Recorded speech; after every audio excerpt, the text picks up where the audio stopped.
Hmm.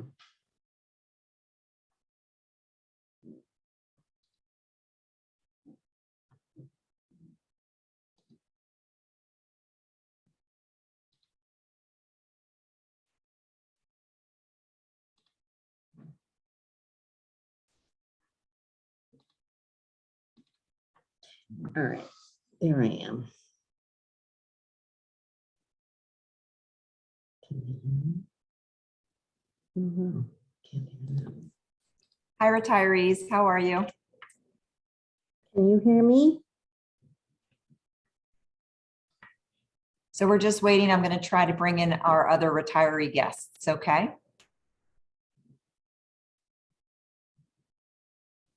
I'm trying. There we are. Oh my goodness, I just lost you.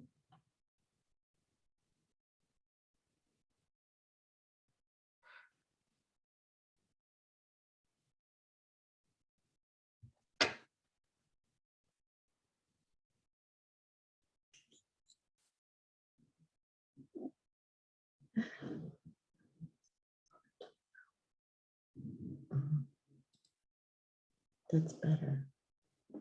This is on to no.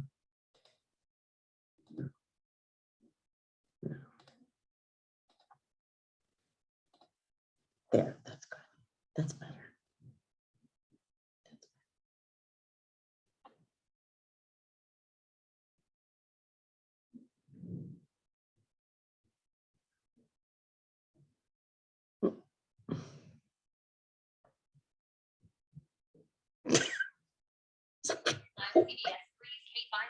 A lightning warning has been issued for your location.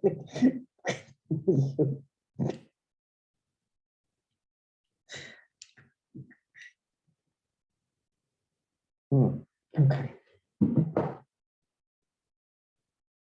Mhm.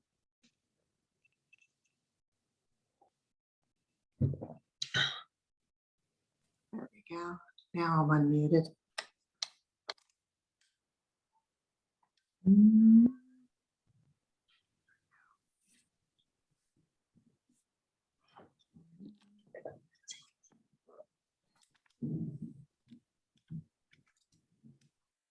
There we go.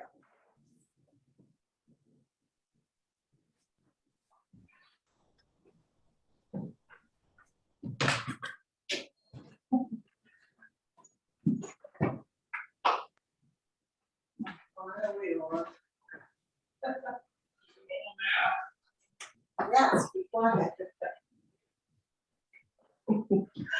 Oh boy.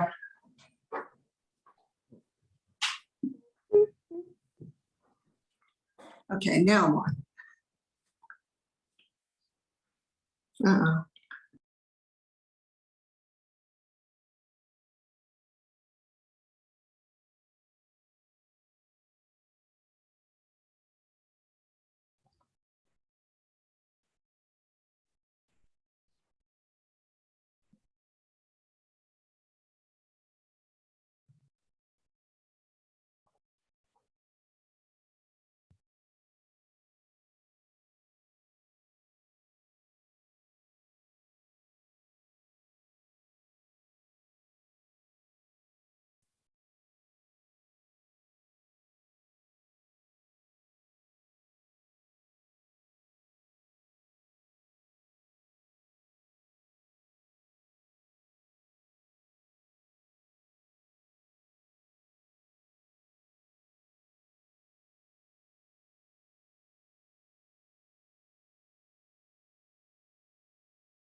Okay, I'd like to call this meeting to order. I am doing my best to Deb Limsource impersonation tonight since she could not be here. Mr. Calavita, could I have a roll call?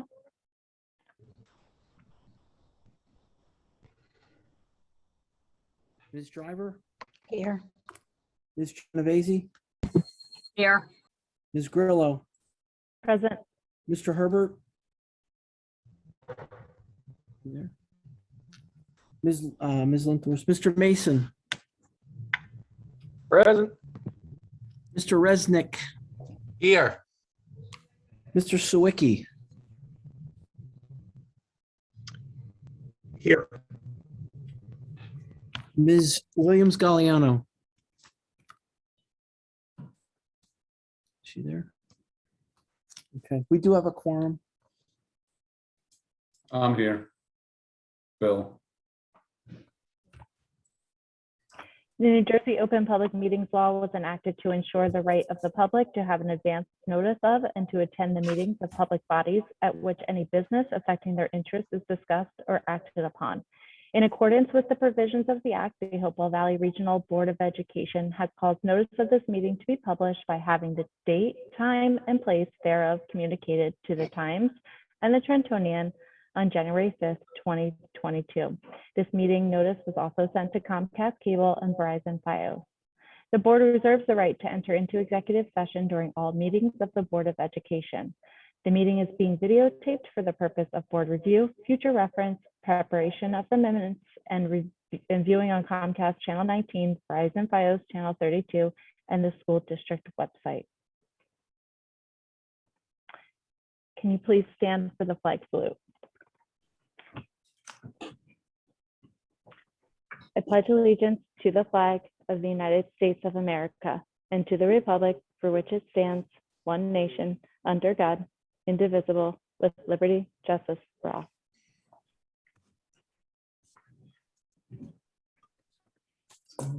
Can I have a motion to approve the minutes of the April 25th meeting? Motion.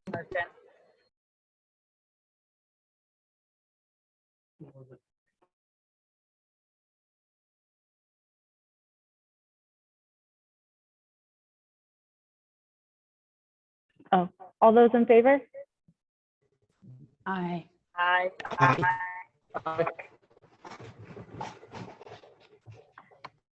Motion carries. I am now going to turn it over to Tana to lead the recognition of our HVRSD staff retirees, class of 2022. Thank you so much. It is an honor and privilege to present to the board our recognition of our current class of retirees in celebration of all of your work over the combined total years of service in Hopewell Valley, 544 years of service. I'm just so sorry that we can't be in person tonight, but 544 years, that is pretty spectacular. More important than the years, though, is the incredible work ethic, dedication, and professionalism that these people in front of you tonight have exhibited throughout their career, supporting our students, our staff, our families, and our community. Each of our retirees will receive a certificate and a gift that reads the following: for dedicating your life to the art and science of teaching, for practicing your profession with compassion and dignity, and for holding the well-being of your students as your primary concern always. Congratulations on your retirement from the Hopewell Valley Regional School District. So in the past, we would meet in person, and we were looking forward to that this evening. Unfortunately, the weather did not cooperate, but we have a slide deck to recognize each and every one of you. So Mr. Calavita, if we could get started with I feel like I should have music at this point. Our first retiree this year, Barbara Bouguet, 32 years, social studies teacher at Timberlane Middle School.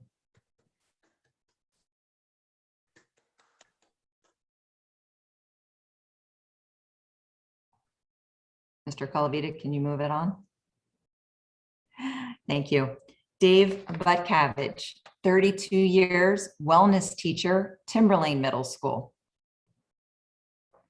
Lisa Carrill, 24 years, world language, Timberlane Middle School. Jenny Carroll, 30 years, social studies teacher, Timberlane Middle School. Mark Chu, 25 years, math teacher, Timberlane Middle School. Errol Fearon, 23 years, custodian, Stony Brook Elementary. Susan Laddie Franz, 18 years, secretary, Central High School. Dave Geronimo, 14 years, science teacher, Central High School. Candace Gore, 21 years, wellness teacher, Timberlane Middle School. Luann Griffiths, 14 years, paraprofessional, Hopewell Elementary. Susan Horowitz, 48 years, world language and ELL teacher, Stony Brook Elementary. Marcy Josephson, 19 years, speech and language specialist, Hopewell Elementary. Mary Lou Kennedy, 22 years, administrative assistant, Board of Education. Lori Lynn, 34 years, teacher, Stony Brook Elementary. Connie McCann, 40 years, teacher at Bear Tavern. Victoria Oxt, 15 years, technology teacher at both Hopewell Elementary and Tollgate Grammar. Carlton Sanderson, 32 years, head custodian, Timberlane Middle School. Ron Schott, 19 years, world language teacher, Timberlane Middle School. Jeannie Scar, 14 years, speech language specialist, Stony Brook Elementary. Jackie Sturkley, 20 years, teacher, Hopewell Elementary. Deborah Toth, 14 years, paraprofessional, Timberlane Middle School. Lee White, 22 years, teacher, Stony Brook Elementary. Congratulations to all of our retirees this evening. Bob, if you can show us full screen again. Thank you to those who were able to attend this evening. Congratulations.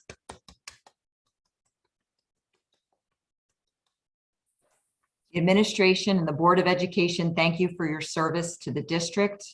We hope you enjoy the next phase of your life, and while doing so, please remember to reflect back on the many, many lives that you've positively impacted during your time in Hopewell.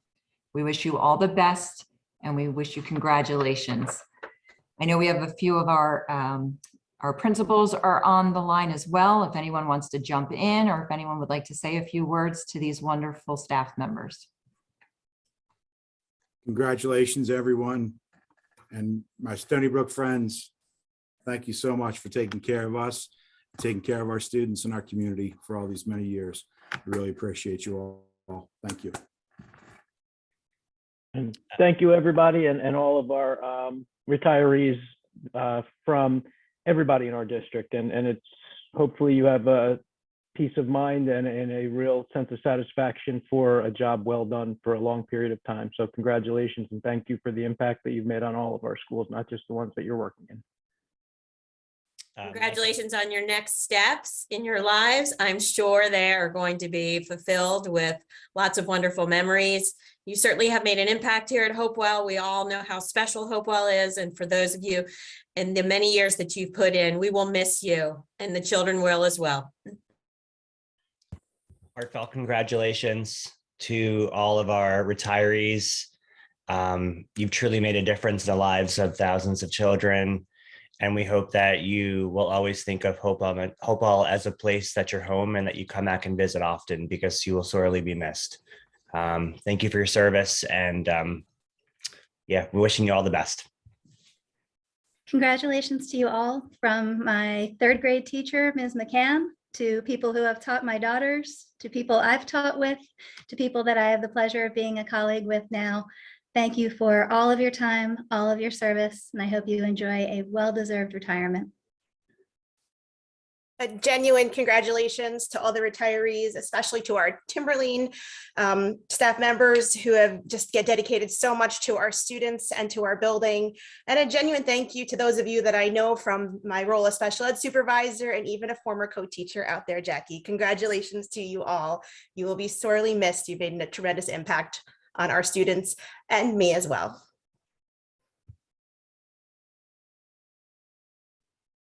So thank you all so much. One last round of applause for all of our retirees. We still have you for a few more weeks. You're not getting away just yet. And we look forward to more celebrations in the weeks to come. So thank you so much for joining us this evening. And thank you for your continued service to the district. You will be sorely missed. Thank you, Tana, for that presentation. And thank you to all the retirees for your service. Next, we have our Green Week recap. Great. Thank you, Ms. Grillo. Again, my name is Scott Bertel. I'm the Director of STEM for the Hopewell Valley Regional School District. First, let me start by congratulating all the retirees. You truly have made an impact in my short career here. Especially my CHS folks. You've laid definitely a foundation on me, and it made an impact on me. And I know you've done the same with our students and staff. So congratulations once again. So moving forward, we'd like to talk a little bit about this opportunity to present a summary of this year's Hopewell Valley Green Week to the Board of Education. So thank you for this opportunity. And next slide there, Mr. Calavita. Our Green Week mission, going on our second year of programming for Green Week, remains the same, basically to enrich and support the already robust environmental work being done in our schools, our towns, and our region. The focus of Green Week this year was climate change. Next slides.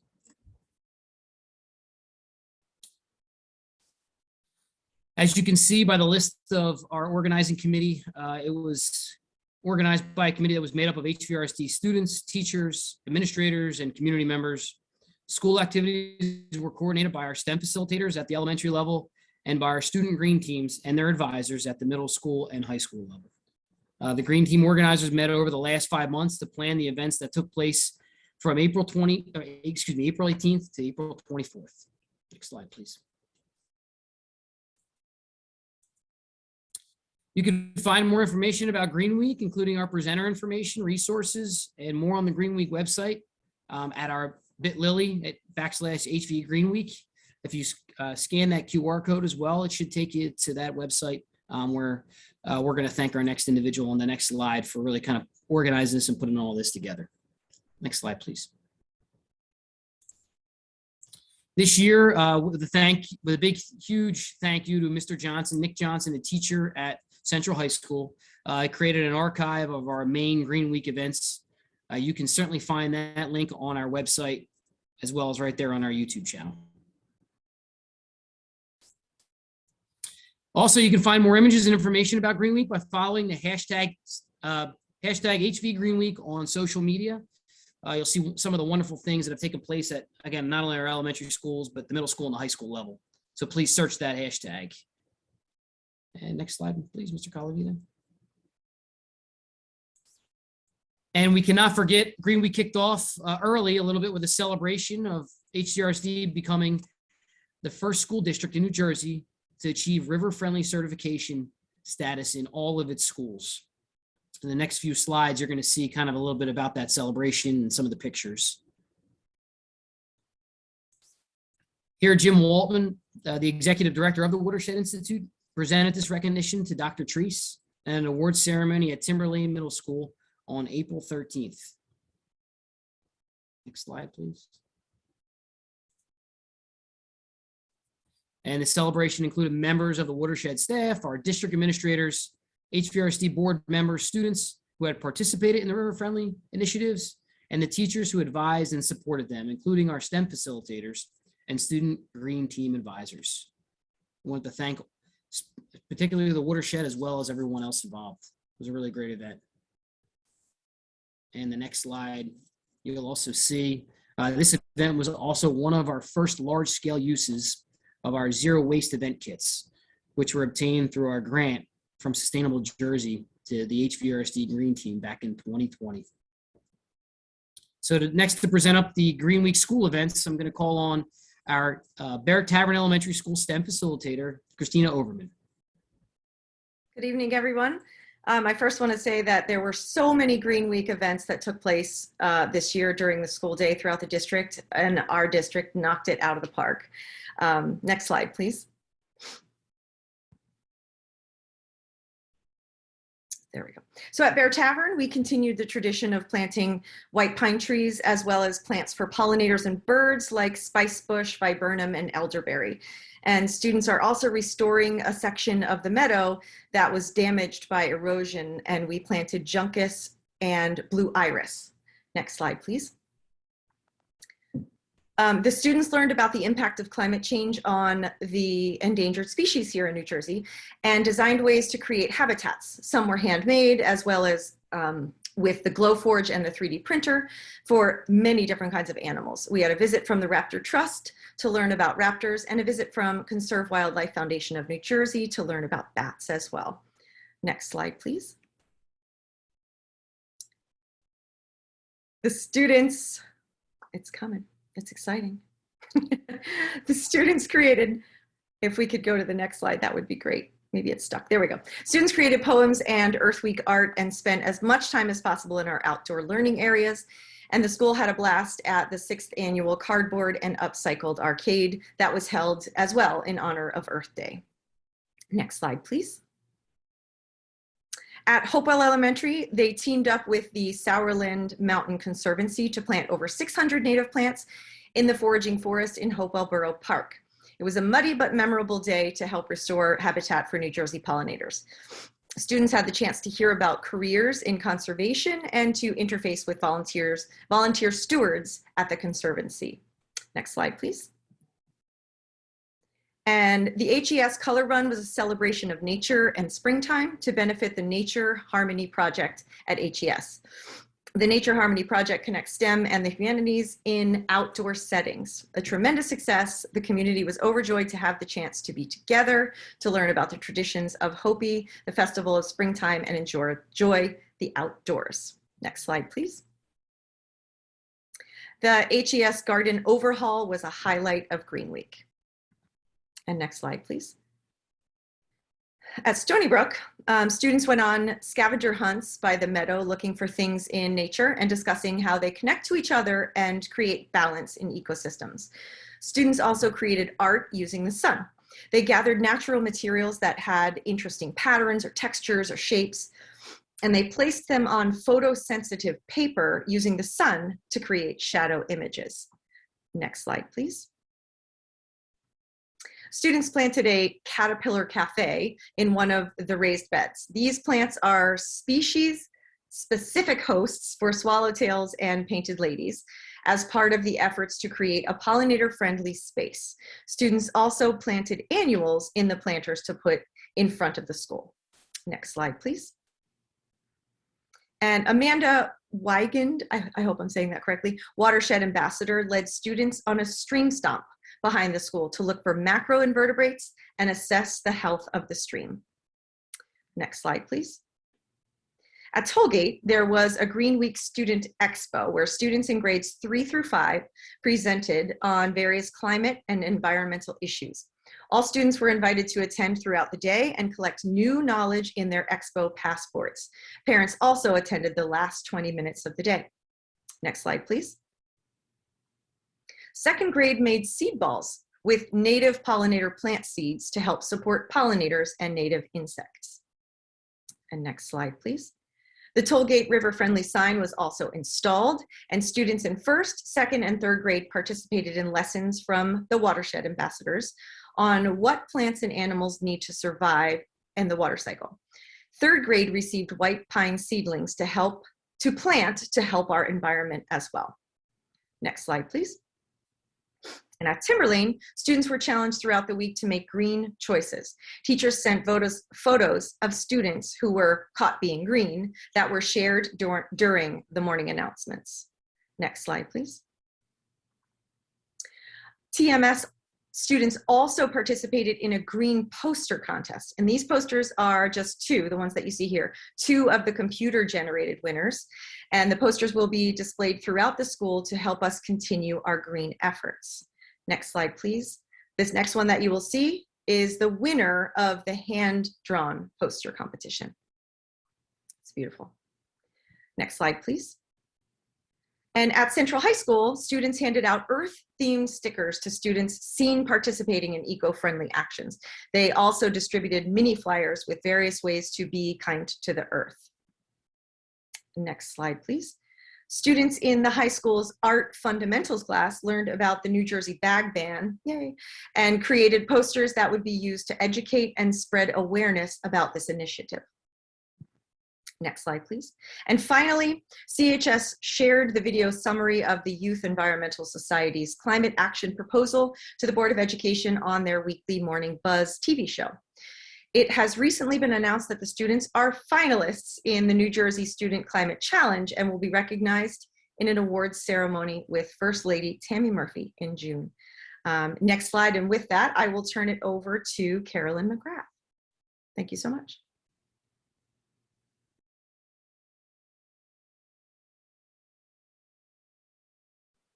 Fantastic. Thank you, Tina. Sorry about the delay. So Green Week's main events happen district-wide and in partnership with the broader community. So I'm going to be just going over some of the sort of district-wide and community-based events as well. Next. These happened over a series of days from Monday, April 18th, which was our District Wellness Day, to Sunday, April 24th, which included Decarbonize Your Home by the Hopewell Valley Green Team. Next. So the week kicked off with a fantastic Wellness Day in which students, families were encouraged to visit the many trails in and around the Hopewell Valley. Next. On Tuesday, April 19th, HVCHS counselor Betsy Lee moderated a conversation about the mental health impacts of climate change with Blair Nelson, who is the executive director of Water Spirit and a leader of the Good Grief Network's eco-anxiety support groups. Next.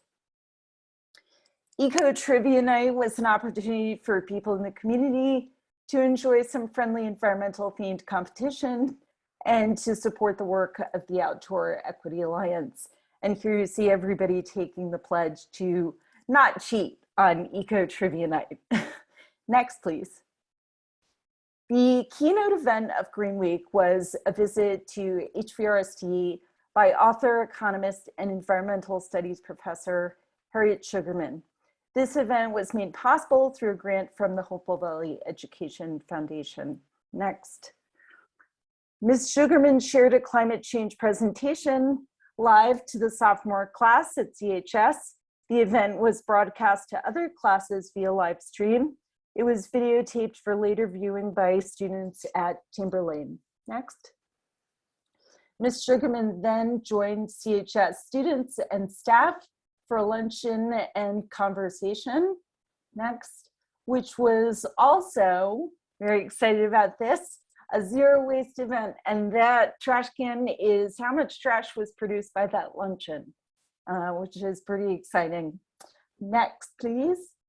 In the afternoon, Ms. Sugarman went to Bear Tavern, where she offered two presentations, one to grades K2 and another grade 3-5. Next. These events were shared by elementary teachers through the district via Zoom. Next. And then Christina and I, oops, sorry. So it should be on slide 41. There we go. Before that. There we go. And then Ms. Overman and I moderated a discussion with Harriet Sugarman about the topic of Harriet's book, How to Talk to Your Kids About Climate Change, Turning Angst to Action. Next. On Earth Day, students from Timberlane participated in a vertical discussion with HVRSD elementary students about the documentary 2040, a film that focuses on climate change solutions. Next. And in the evening, there was a community screening of 2040 in the CHS PAC that included a Q&A session with Katie Ingrone from the NJDEP. Next. On the weekend, high school students and members of the Hopewell Valley Green Team, the Community Green Team, joined together for the first ever Repair Cafe. And a Repair Cafe, for those of you who don't know, is an opportunity to get help mending or fixing broken items so to avoid disposal and reduce consumption. Next. The final main event of Hopewell Valley Green Week was a presentation, as I said before, by members of the Hopewell Valley Community Green Team and local experts on how to decarbonize your home. And recordings of this and other Green Week events can be found, as Dr. Bertel said, on the YouTube channel. Next. This year, we will also publicize a number of community events, including activities taking place at the Hopewell Pennington and Hopewell branch of the Mercer County Libraries. Next. Events from local environmental organizations such as the Sauerland Conservancy. Next. Watershed Institute. I thought I'd be pressing the next part, so sorry about all the next. And next, Friends of Hopewell Valley Open Space. We also partnered with Friends of Hopewell Valley Open Space to distribute reusable bags to interested staff and students in all of the Hopewell Valley schools. Final slide. Thank you to the board for your ongoing support of Hopewell Valley Green Week and for the efforts of the Hopewell Valley Green Team.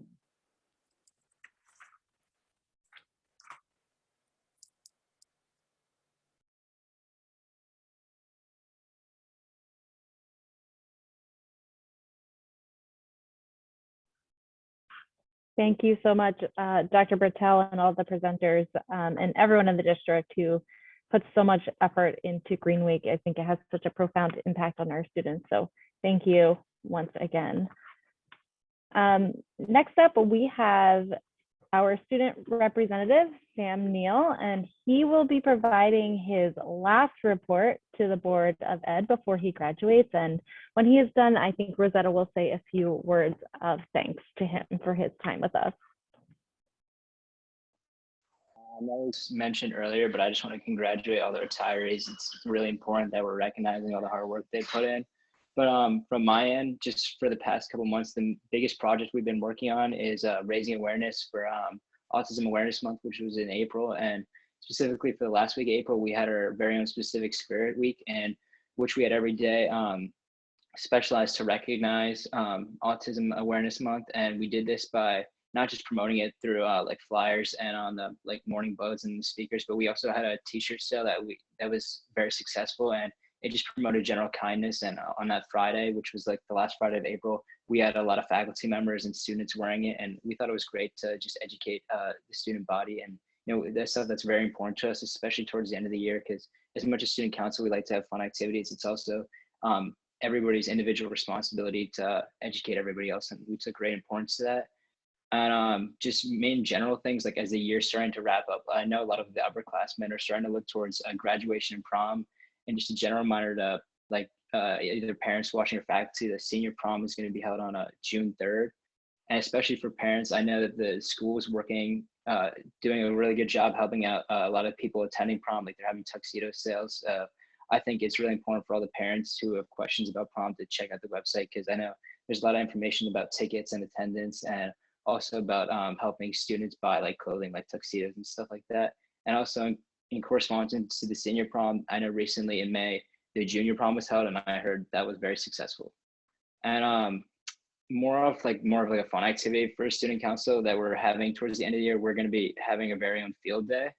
But rather than just have it being like general recreation activities, we're trying to change it up, and we're going to use it to promote the different clubs throughout the school. And this is going to be, we thought this was a great idea because it would specialize the club's talents when it comes to like showing up their skills. Like we would have field day activities related to robotics clubs. And we think that would help gauge interest. And we think that's a great idea for their clubs to put their best foot forward and potentially get more underclassmen to join their clubs for the future. And one last thing I wanted to remind people, just as a general reminder, specifically for the seniors, is to hopefully support our sports teams throughout the next couple of weeks, because I know specifically a lot of my friends take a lot of importance. My senior friends take a lot of importance to the sports games, and I know like baseball and lacrosse, volleyball, they have their state playoffs in the next couple of weeks. I think it'd be great as a community to show out and support our teams, and that's it.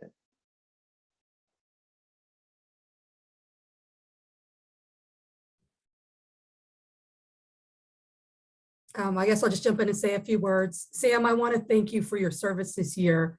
You've just been, we've worked with a lot of student representatives and they all done a fine job, but you've just been so dedicated this year. I don't think you've missed hardly any meetings, and you've even sat through a number of them and were very engaged.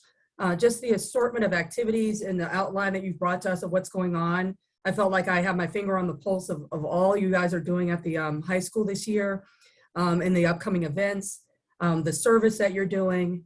But also just you've just been so professional, polite, engaged in our board, and I've really appreciated having you represent the high school. So I want to thank you for all your service. And I'm going to poke you now and ask you, did you pick the school yet? Before any of the board members, I'm sure they want to jump in and say a few words. I think it was like after spring break. Must have been at the end of March. Yeah, I committed to the University of Wisconsin, so that's what I'll be heading next year. Thank you for that. I was trying to say, I enjoyed a lot of my time throughout student council, but I specifically wanted to work on the board just to gain more experience. And I think just working with a lot of the faculty, it's going to help me a lot in the future. And I just want to thank you so much, because I'm going to take a lot of real world experience from this. And I just want to thank you all. Thank you, Sam. Do any other board members have anything that they'd like to add? Sam, I just wanted to say thanks as well. You did a great job presenting each month, but you offered a great deal of insight. And in a truly difficult year for your class, you guys, the activities you planned were always cognizant of what was going on in the community, and you guys tried to work and have as much fun as you can within the parameters that you guys were dealt.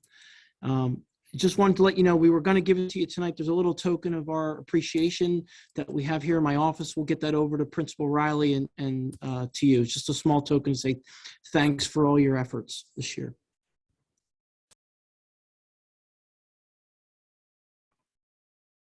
Thanks, Bob. Anyone else on the board want to make any comments before we move on?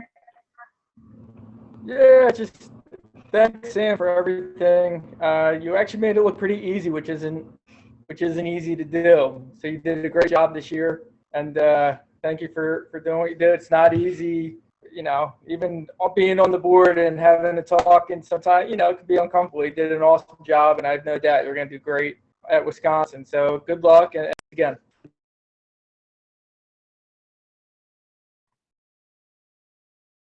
All right. Thanks again, Sam, for all of your support and all of your time that you've spent with us. As Deb Linzorst is not here tonight, we will not have a report of the board president, but we do have a report of the superintendent, so I will hand it over to Dr. Trees. Thank you, Ms. Grillo. I'm going to just take a quick moment, though, to say a shout out to our retirees. 544 years of service is amazing. Our support staff and teachers who are retiring, we could not do this work without them. They all are very dedicated, passionate individuals. They've been completely professional and passionate about their work. They're treating their last days of service just like their first days of service. Just continuing to learn, continuing to be the best that they can be. And they really are a model to folks that are entering the profession now. So while it's a loss to us, and I'm sad that many of them are leaving, I'm happy for this next stage of their life, and know that they've done it. They should be commended for a job well done. So congratulations again to our retirees.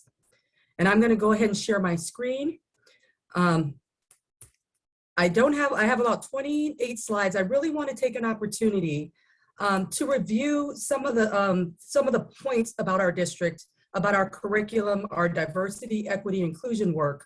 This is a conglomerate, composition of many of presentations I've done where other districts have invited me to come in over the years to explain some of the work that we've done in diversity and equity and inclusion before it was the fad it is now, and before I had a name, and why Hopewell, a district that doesn't seemingly have a lot of diversity, would think this work was so important. So I was able to track that work over the years, and I do share this presentation with new teachers as they come in. And I thought it was important now that I share it with the public so that you can kind of see the history of how we've evolved as a district in this work. I really don't want folks to think that this is entirely new work that we're doing. A lot of this work has been ongoing since very early on, since I've joined the district some 10 years ago. So I wanted to walk you through the work that we've done. As we get these questions about curriculum and the programming we have and sort of why Hopewell is engaged in this work. So first, here's a quick snapshot of the district. I don't think this is a surprise to anyone. We all know we have a very high graduation rate. We're about 23% minority enrollment. That's all of our students of color who are reporting that they are represented in one of those groups. About 4% of our students are designated as economically disadvantaged, meaning they receive free and reduced lunch. We're ranked among one of the top high schools and truly districts in the US, and our students do very well. So that's basically who we are. But even though all those things were happening, in 2014, Dr. Smith came to me, and the riots had just happened in Fergus when Eric Brown was killed. There was kind of the emergence of Black Lives Matter as a movement. He approached me when I was principal at Timberlane because he knew I was doing work with my staff about racial literacy, cultural literacy. Again, way before this was a fad, I knew that this was important work to do with my teachers. And I was bringing in consultants and I was doing work with them in this area, talking about some of the ways that our own thinking creates barriers for our students that we bring to our classroom.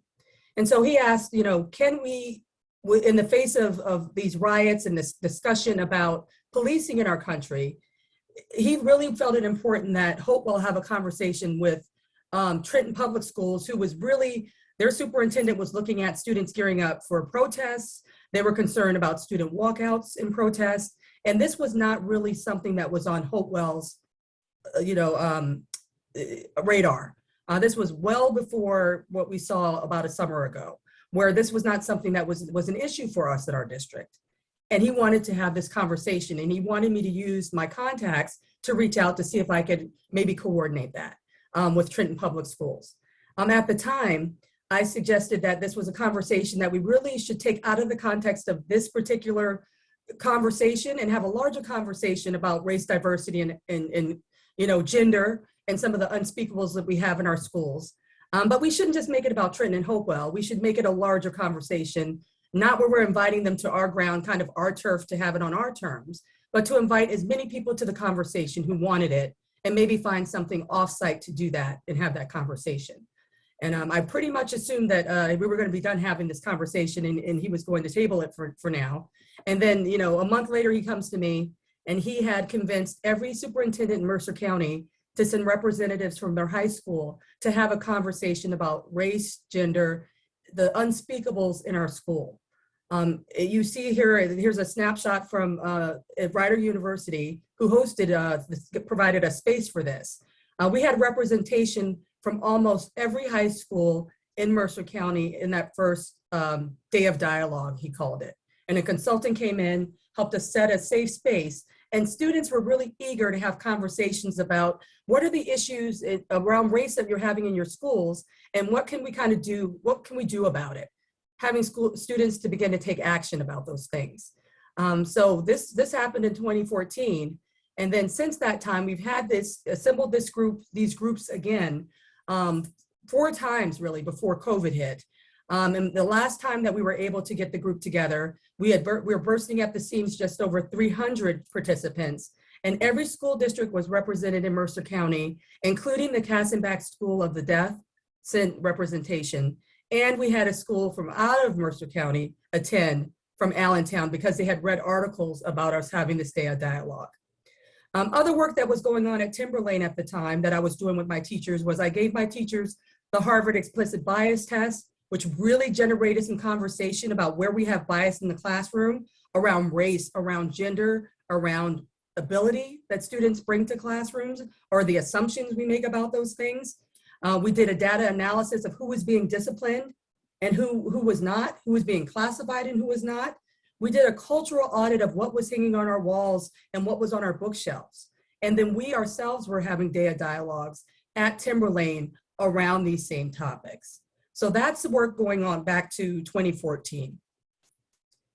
Also in that time, we were forming partnerships with other districts in Mercer County, not just around getting students together to have dialogue, but also to look at the real data on who is performing and underperforming in our school district and our schools, and kind of, where students were being tracked into certain programs or who was being disciplined or not. We all pooled our funds together collectively to have a joint professional development of our administrative team with Dr. Eddie Fergus, who was with NYU at the time, has now since moved on to Temple University. His book here, Solving Disproportionality and the Achievement Gap, was the book read we did, in addition to having many workshops with him where he actually has spreadsheets where you can sort out where the disproportionalities are in your district, where groups are overrepresented and underrepresented in specific programming in your school. And then so we didn't just have this gut feeling of where we needed to do the work. We had the data and the evidence to support the work that we needed to do. So after several sessions with Dr. Ferguson and the other superintendents and their teams in Mercer County, this was what our data told us for Hopewell when we plugged our numbers into those spreadsheets. If you are African-American, Latinx, a boy, or economically disadvantaged in our district, you are more likely to be classified in replacement English, math classes, to receive failing grades in classes, and also to be performing under proficiency on the New Jersey Student Learning Assessment. You are not as likely to be in our honors, AP, or to be identified as gifted and talented, or to score advanced proficient on the New Jersey Student Learning Assessment. And if you're male, African-American, and economically disadvantaged, or any combination of those, you are more likely to be classified and disciplined. That's what our raw numbers said. And we knew that we are not, no one's inherently born to fit into these groups of being overrepresented and underrepresented. We had to get to the bottom of, but start really looking at what in our programming and what we're doing in our systems are causing these things to happen. So we looked at a framework. Dr. Fergus gave us a framework for really understanding how we can impact, right, what happens with the way students travel through our system that kind of create gatekeeping or barriers to them becoming their best selves. At the center of that, yes, we do need to think about what biases we're bringing, and not just around race, around neurodiversity and abilities and what students can do, around language, whether someone speaks English as their first language or not, or whether they're an emergent English language learner, right? All the things that we had systemically in place that were causing some of these issues, and were all of the programs that we had in place, were they really, really evidence-based? So we worked with a lot of consultants about looking at were we using evidence-based practices with our students. Dr. Leek also came in from the College of New Jersey School of Education. And this is just a quote I took from one of his presentations to the leadership team, was that, equity is really about, intentionally and meaningfully interrupting the various inequitable practices that deny groups of students from getting to where they need to get in education. So this is not something that's all about race. It's about us looking at what practices do we have in place that are blocking our students from getting to their full capacity in their student career with us, and also to set them up for whatever they want to do post-secondary once they leave us and into the workforce or post-secondary education. So these are some of the equity things that you need to flush out and inequities that exist, right, when kids come to the classroom. On the left-hand side, those societal, social, economic, cultural, and familial things that kids bring to school, you know, whether they have two parents or a single parent, or they're living in a group home, whether or not they're living at or below the poverty line, some of the other structures that are in place around culture and society. Those are things that we cannot necessarily impact as leadership and as teachers, as support staff, as a school system. But on the right-hand side, we can definitely impact our programming, how we staff, who we hire. Are we hiring the best teachers? Are we hiring a diverse population of staff members? The instructional practices that we use, are they designed to reach the needs of all learners, to not hold back students that are moving ahead, to not drop students off who are struggling, and also to keep pushing those one in the middle to reach their fullest potential as well.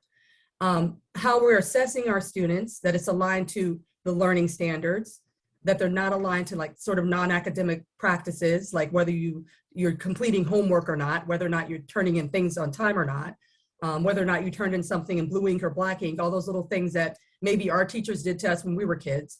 And then we're not blocking folks because of they may be bilingual, or they may be learning English for the first time, and blocking them from their full potential. Those are things we definitely can impact. So early on, the first systemic thing that we know we needed to look at was the students who were failing and why.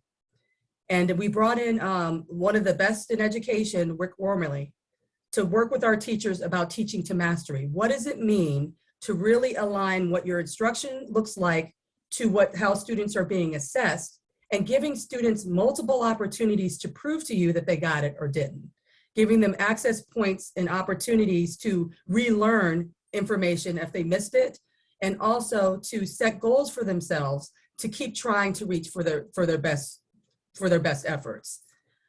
We assembled then, after Rick Wormley came in and worked with our teachers, we assembled, Dr. Smith did at the time, a very large grading committee that worked for 3 years really, to really dig into our grading practices. And that grading committee will be reassembled here sometime next year to attack other pieces of this work that we still haven't completed yet. And they have a lot of ongoing work to do, but some of the first things that they tackled, I will show you here. So the initial work was setting the F at 50%, because we know research shows that students who receive a lot of zeros and have grades that hit below 50% are not able to recover that mathematically, and oftentimes give up and quit and end up failing a class. So this gave the students an opportunity to rebound if they were struggling, if they failed a marking period, to keep working and keep trying, and hopefully to get their grade to a passing score at a point. We also examined our GPA and how it was calculated in class ranking. That is still something we're examining now. Teaching to mastery. We finally came to a point where we officially made second chance learning opportunities part of our structure, and it's something that teachers are required to offer their students now. This was work that came out of Rick Wormley's training. We increased the access to AP and honors classes. And have detract as much as possible, got rid of baby honors, which is bad practice in our elementary schools, have moved to reading, writing workshops, have moved to math workshop, with allow for students to explore at different levels within a mathematics or a language arts program. And we've also been working very hard over the years to ensure that the Summer Bridge program is now free for students who want to take that program, and that we are taking students who are not eligible for AP and honors coming out of 8th grade because they may not have the grade recommendation. We are seeing those kids that we know have the potential for that, and we're asking them to waive into those courses, and we're offering them not just the Summer Bridge in the summer with other students who want to take it for free, but we're also giving them mentorship throughout the year to support them staying in those classes. It's not enough to just waive kids in, right? It's important that they have the supports to stay and to be successful along the way.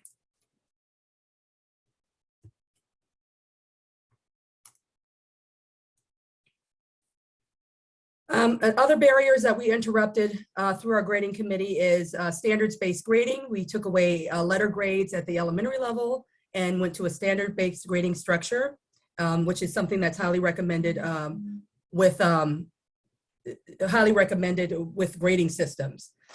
Workshop model, again, I've already spoke about eliminating the like honors at the elementary level.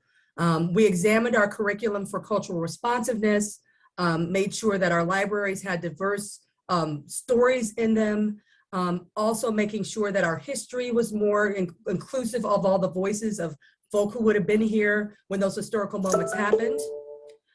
We developed SEL school-wide programming based on some of the work that came out of focus groups and some of the audits that we had. And we also increased opportunities for students to engage in rigorous project-based learning. We took the magnet school idea that Dr. Smith originally came up with and decided that this work needs to really be about exposing all kids to rigor, all kids. And many kids learn through inquiry and hands-on problem-solving learning. That's how they thrive. So we went away from our magnet school. We created our STEM facilitator positions. You saw the tremendous work of our STEM facilitators this evening. And since we don't just have STEM for those kids that are in the magnet school and those pathways. Now we have STEM for all of our students at the elementary level. We brought in Pure Edge, who offers, and since then we've brought in other organizations as well, but they were the first early on to train all of our staff and all of our leadership in mindfulness practice. Because a lot of the issues that happen with relationships, with the culture that we have in our schools, has to do with you as an individual not managing your stress as an educator well, and that spills out over into your work practice, and also what students bring to the classroom and them not being able to self-regulate can spill out into the school climate. So really working on teaching folks to be mindful, to be tapped into to their emotions, and also to be clear on what strategies they can use to calm themselves when they are feeling stressed, so that that doesn't spill over into our school culture and create those barriers in the classroom. We also started exploring our former supervisor of counseling, brought in nurtured heart approach to our district as an assets-based way to interact with your students in your classroom, also grounded in mindfulness, and trained many of us in the leadership team as advanced trainers. Me and Paulette Mistinardo, the Director of Pupil Service, are advanced trainers, and I'm also a peer leader in that. Together with Ms. Abrams, we've trained almost every teacher in our district, as well as parents in our community. Hundreds of parents have been trained in the nurtured heart approach. And we've also examined the implicit bias that every one of us brings to our work, no matter what color, walk of life, no matter what ethnic group, no matter what your gender, we all have this, being cognizant of our blind spots, where we have those, and our privilege. As many of us, especially, I have to mention my privilege. I'm an educated person that had both my parents coming up, that grew up in a house, that both my parents, they didn't go to college, but they had trades. So, that privilege I'm cognizant of. And I know that sometimes creates blind spots for me for the way that I approach other people. We formed a culturally responsive teaching committee, and it was initially didn't have a name. It was a group of teachers who, out of all this training and all of this work, decided that they wanted to put together a professional learning community where they really dug into how can we, as teachers and paraprofessionals, we have some administrators that sat on this very large committee, impact how students thrive in our classrooms. I shared all that data with them, and they wanted to say, how do we change these things at the classroom level? And they actually found Zaretta Hammond's Culturally Responsive Teaching Ready for Rigor framework. And here it is. This is the framework, and this is what drives every decision that we make on professional development. Our professional development programming falls into one of these 4 quadrants. We spent time in the awareness quadrant, which really talks about the sort of you digging into your own cultural lenses and expanding what you know about other people and what triggers your brain around culture and race. But it also gives you a perspective into the different ways that other folks approach their culture, how you create this safe classroom space for everyone to be heard, and how do you teach and scaffold for kids so that they want to take those risks. because it's not about watering things down. It really is about making things rigorous for our students. How do you create that rigorous classroom space where they're struggling to learn, where it's just above their frustration level, but they also feel safe to take those academic risks for you. And then you can move them from being dependent on you and each other to being the independent learners that we need to get them to be. And there's also, again, a community piece where you include the community in this learning environment, and they're learning alongside. We're bringing you into our experience as well. So again, folks have been asking kind of about what racial literacy training or what training is occurring with the staff. This is the work that we've done with our staff to prepare them for this work, starting back in 2014, right? And as new teachers come in and new staff members come in, we have to constantly make sure that we trace our steps and bring them into the work that's already been done. But this is work that has been done over the years and continues to be ongoing with our district since 2014. And then I just have a list of some of the things that we've done. I know we've had a number of requests for people to ask about, sort of the training we've brought in. And again, all of it is not going to look like a discussion around race and diversity. Much of it has to do with us digging into our teaching and learning practices, and are we really teaching our students in a way that causes them to rise up to a level of rigor that we know that they can attain. So our blended learning, our workshop trainings, our training with how we approach ESL in the classroom, sheltering language practices, in addition to all of the other trainings that we've done. These are just some of those. How we pay for a lot of this is through our Title II monies and our Title IV monies, which is specifically around professional development and culture and climate.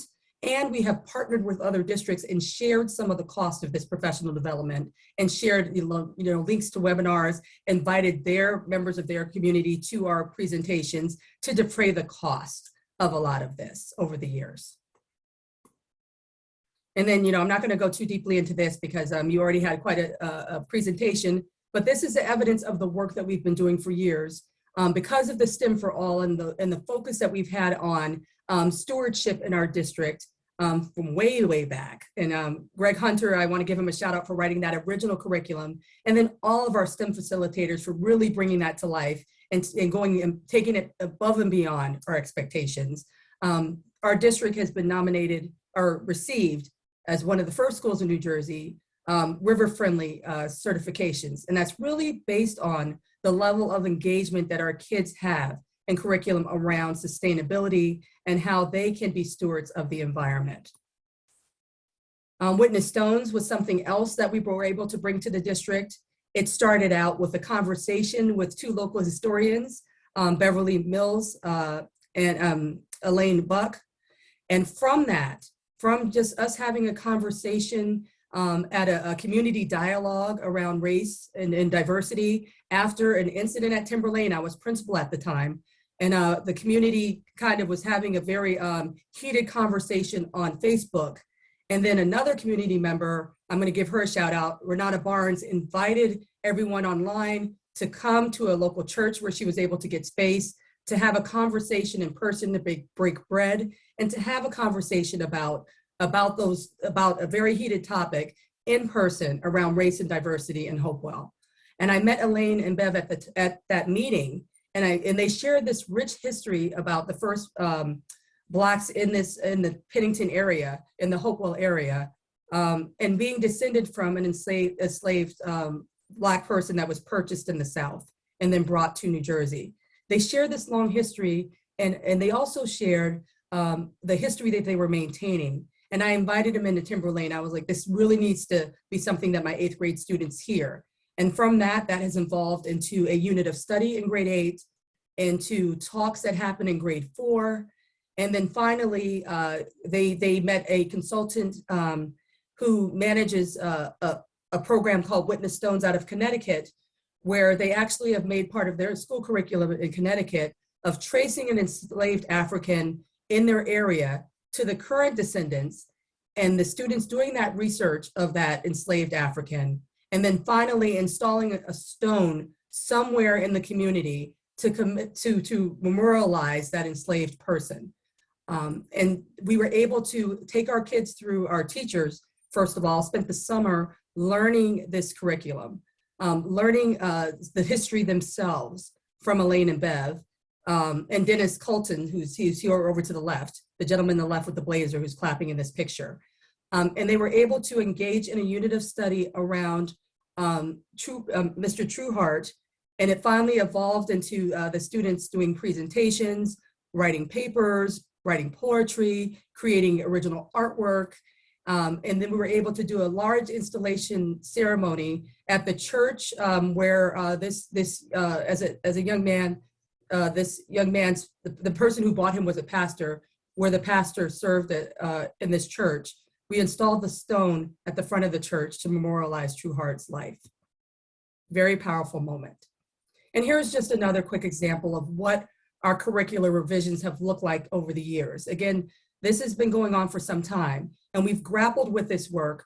One of the first curriculum we attacked was the American Lit 2. And this is how it's evolved. Because I know there's some concern that we're kind of throwing out all of the classics. That's not the case at all. We have looked at that canon, what we call the canon, and we have done audits about whose voices are missing. You know, how can we make this really represent what American literature should be? Who are the American voices that we want to hear in this class? And so this is how it's evolved. And this is just a sampling of what works the students will explore, pairing a classic with a contemporary piece, and then including those voices that wouldn't have been in that original curriculum. It's just really tremendous work. This is all work that's been driven by our teachers. They've gone out and have done trainings. They have bought books and read them. They've given these books to our students who have read them and recommended books. We have done quite a bit of lifting on this particular course in particular, just to make sure that we get as close to right as we can, although the curriculum is always a living document, and I'm sure that it has more revisions to come. But I'm just really proud. This is just one example of the work that my language arts, history, really all of our content areas are doing to make sure that our work is culturally responsive, but also rigorous and really, really requiring kids to dig in and grapple with this work. And then finally, we are expanding our different pathways. We have a STEM pathway that I mentioned earlier. We have a humanities-based pathway.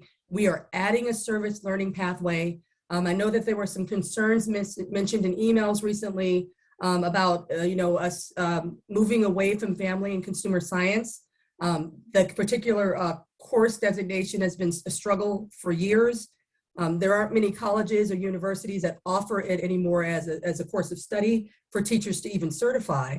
And getting people who are certified to teach in it is very difficult. In addition to that, we have a very aged classroom for family consumer science at the high school that needs the tens of thousands of dollars of work, and a shrinking interest in the program because students who are really interested in cooking have access to the trade school with professional level chefs and cooking settings where they can go over and beyond what we could offer at the high school. So it was time for a revamp, and we've been thinking about how we can use that space in a way that still allows us to use the kitchen, but also does some of the things that we value, that our students value. Our students are really engaged on their own time in a lot of civic work. And so how can we bring that to our schools, give students credit for it, make it a pathway where they can actually get recognition at the end of their high school career for their work. So that class will now be a service learning class. We will be partnering with We Makes at the middle and the high school, and students will be using that space to create, to decide what service learning they would, what service project they want to bring to the community. They're going to use that space to create things that they may sell or other things to support the We Makes program over in town where a lot of our students attend. So while we're still framing out what that curriculum is going to look like, the partnership has already been solidified what we make, and we're very excited to bring this new pathway. And there'll be other classes that'll be added in addition to this one to bring this pathway to our students. We're working with Principal Riley very closely on developing that pathway. So that's just a little snapshot of some of our curriculum and some of the work that we do here as a district and have been doing for years. If you want to know more specifics about our science curriculum, any of the curriculum that I talked about tonight and then some, we do have a curriculum night scheduled. It will be in person at the high school, in the community room at the high school from 6 to 8 on May 25th. So we look forward to having you join us. It'll be a great night, and I certainly will be there with my little table set up. So if you want to have more conversations about the culture, the responsive teaching work we do in the district, I'll be there to fill those questions as well. So I just want to end with just this. Again, we do have a district level diversity, equity, and inclusion committee. What feeds that committee are the different diversity, equity, and inclusion groups at each school. I've received some emails from some parents who want to be involved in this work. You can reach out to your school principals and ask to be a part of these committees. Parents and students at the upper grades do sit on those committees, and you will really be driving the work, driving those programs that happen in your schools. We try to meet quarterly at a district level to kind of catch up on what's happening in all of the buildings and also to share district initiatives. We develop our mission statements and our strategic plans together as a district committee, and we also set the goals moving forward and make sure that we monitor those. This will be an ad hoc group when district issues arise, and we've had those in the past. In the past, when we've had those major issues arrived, it was really just the leadership team trying to sort out what we should do. Now we have this committee we can lean upon to help us do this work. And we are leaning on them to do some of the work around how do we deal with these issues when they arise, and even helping us select some of the educational pieces that we give to students when there are missteps. So these, again, I'm not gonna go through these. These are some of the great things that we do in our districts and we have been doing, and I know that we will continue to do. And a good number of these things have been student driven, or students have validated or demanded that we continue to do this work. And then I always, I want to mention this. Hopewell Valley School District has been in the newspaper for many wonderful things that we do, right? These are things that we've been championed for over the years. And these are some things that are going back not quite to 2014, but certainly to 2015, 2016 school year, when we've been shouting, well, I guess, you know, the Day of Dialogue was 2014. So going back that far, these are some of the headlines that have been in the paper where we've been celebrated, right? And here are the two more recent ones. We have some great things, great programming that are happening in our district that we need to be proud of. And I've actually included the links to those articles here on the slide that will be shared out. But these are also some of the headlines that have hit the paper about us both locally and nationally in the 10 years I've been here. This has been in the 10 years since I've been in the district. We almost didn't miss a year where we didn't hit the newspaper for something quite volatile around race in our district.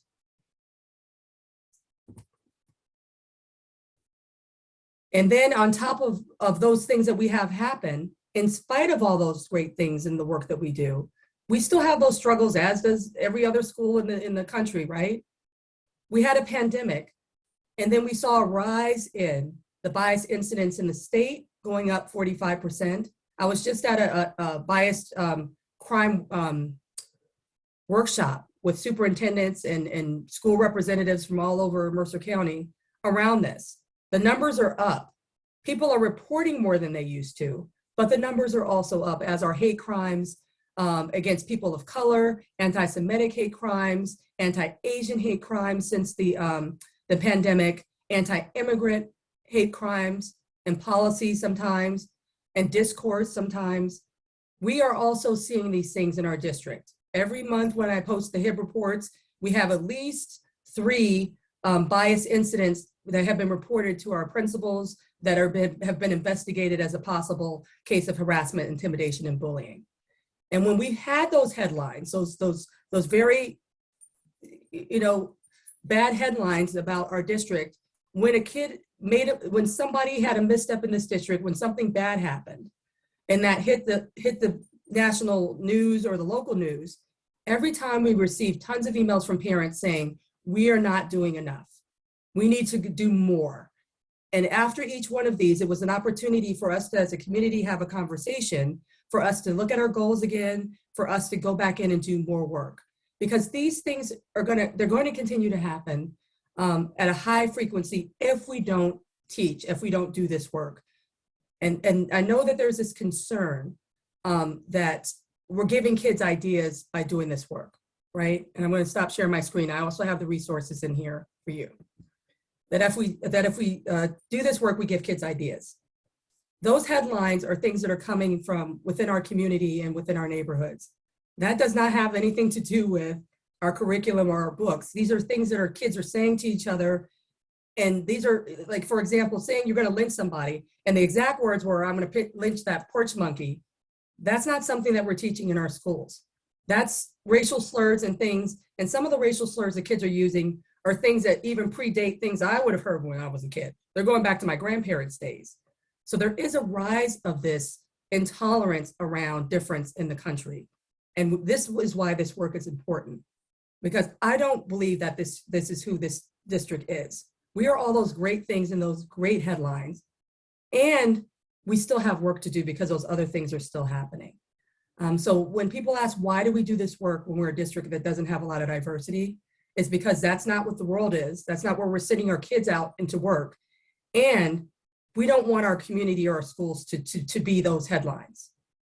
So I wanted to share that with you because I don't think everyone knows the history.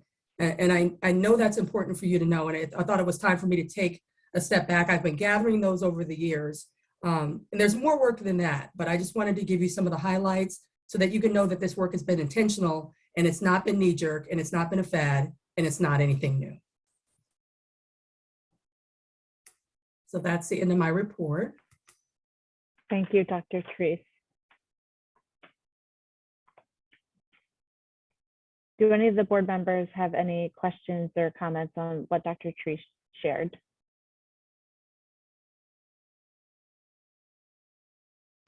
I just want to say thank you. You know, that was, I know you said it wasn't everything, but that was quite comprehensive. And I'm very proud of the work that you guys have, that you have spearheaded and our district has really taken on. I think we've always been, you know, the trailblazers in so many things, and I'm very proud and impressed that the fact that we are trailblazing in this endeavor. So thank you so very much.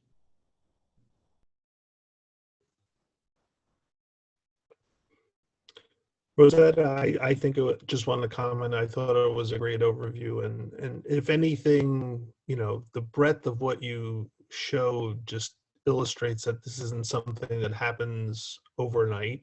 It's something that we've been working on for a long time, and you know, just some of the examples you just gave show that, you know, we're not perfect. The community's not perfect, but you know, it's certainly a much different district than it was when my kids first started school and I joined the board. And I mean that in a very positive sense. So, you know, I think you helped illustrate that.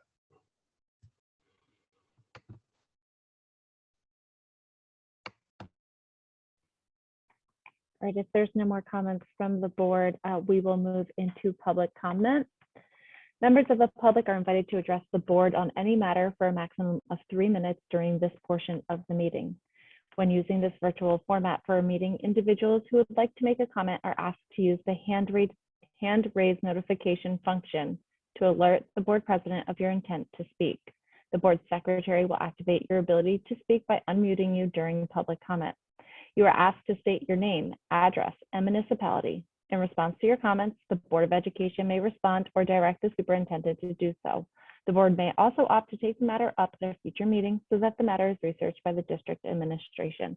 I just want to make one note also, since we are on Zoom and there's not a great way to alert you to your 3-minute time being up, I will interrupt you probably verbally, and if you don't stop, we will have to then put you on mute. And public comment is now open.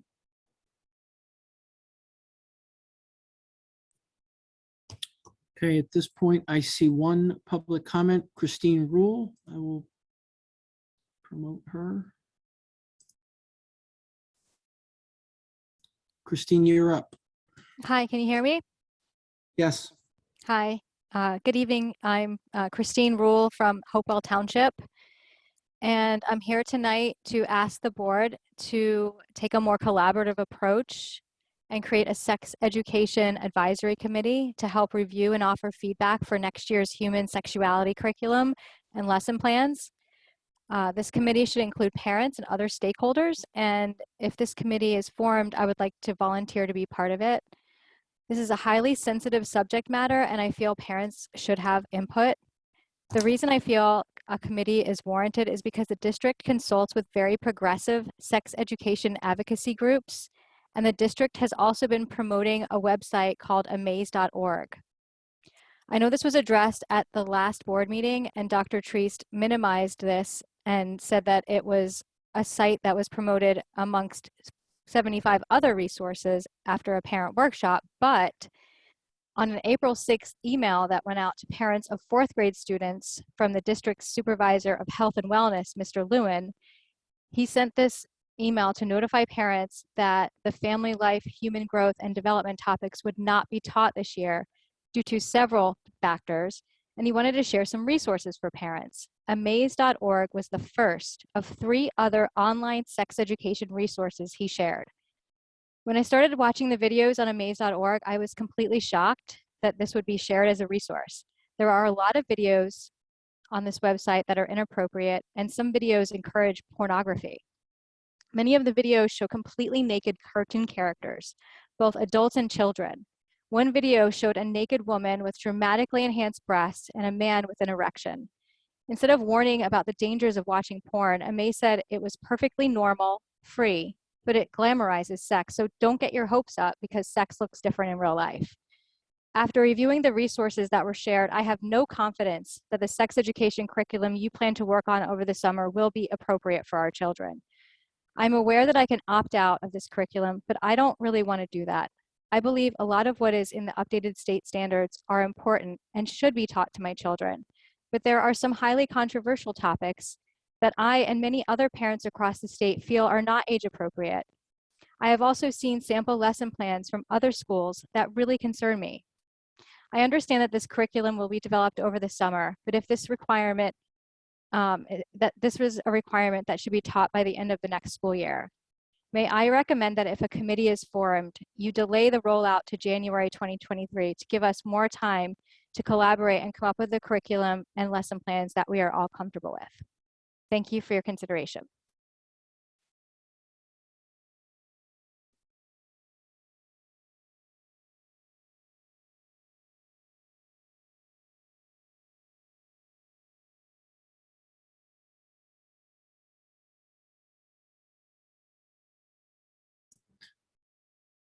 Next one I have on the list is Melissa Cookman.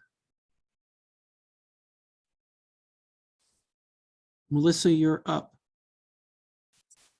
Hi, I'm Melissa Cookman. I live at 35B East Broad Street in Hopewell Borough. The article that was released today on newjersey.com regarding a very brave young woman who's come forward about situations, you're all aware of what I'm talking about. My question is that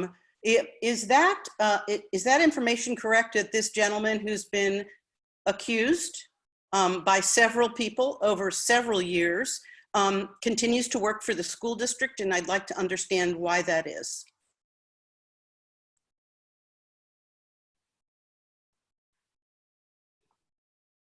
Thank you, Ms. Cookman.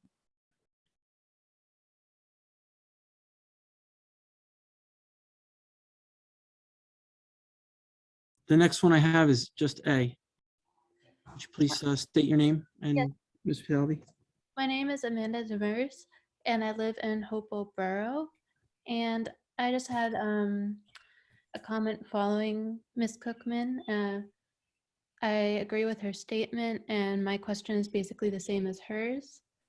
I was wondering if this article came out today, which is another pretty bad headline, you know, for the district.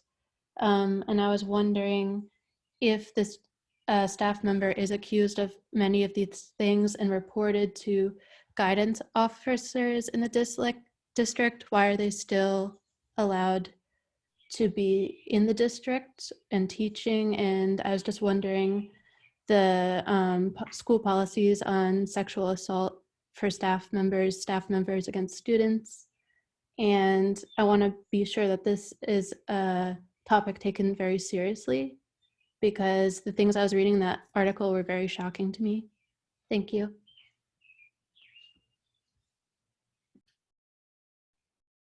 Thank you. See any others? Do we have anyone else for public comment this evening?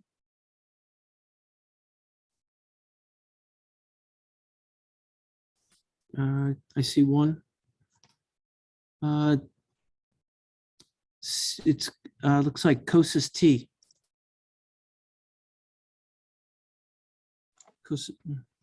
Hi, I'm at my son's house, Sylvia Closis, 7 Whitedale Drive in Pennington.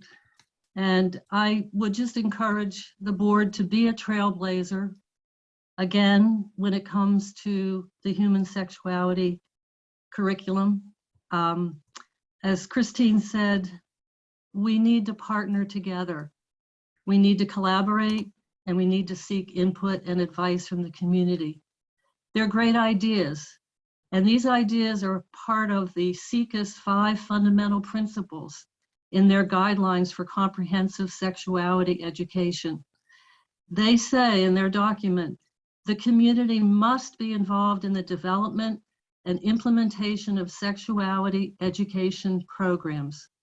School-based programs must be carefully developed to respect the diversity of values and beliefs represented in the community.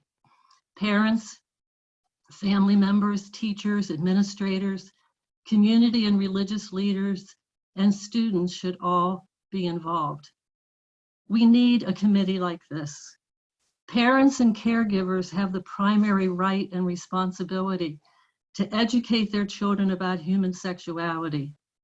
And yes, all individuals in our schools and communities should feel welcome and respected, regardless of their biological sex, gender identity, sexual orientation, gender expression, or family structure. But viewpoints on human sexuality are very diverse and are influenced by ethical, social, theological, psychological, and emotional dimensions. I just would encourage the board to form this committee and honor the voices of Hopewell Valley parents and caregivers who love their children and are deeply concerned about how they will be taught about their human sexuality. Thank you. Thank you, Ms. Kosas.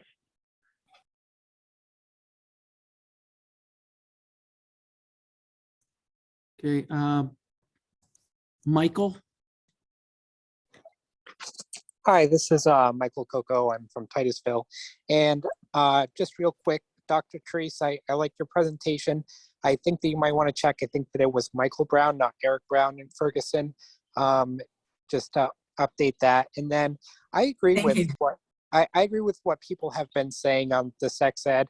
I'm in favor of teaching LGBT type of topics in school. I know that they didn't touch it in my school and they probably should have, but I do think that the current recommendation is very young for that age group. And I would encourage the board to, like some other people have suggested, have a committee to look at some of this and how they're going to approach it and how we're going to teach it.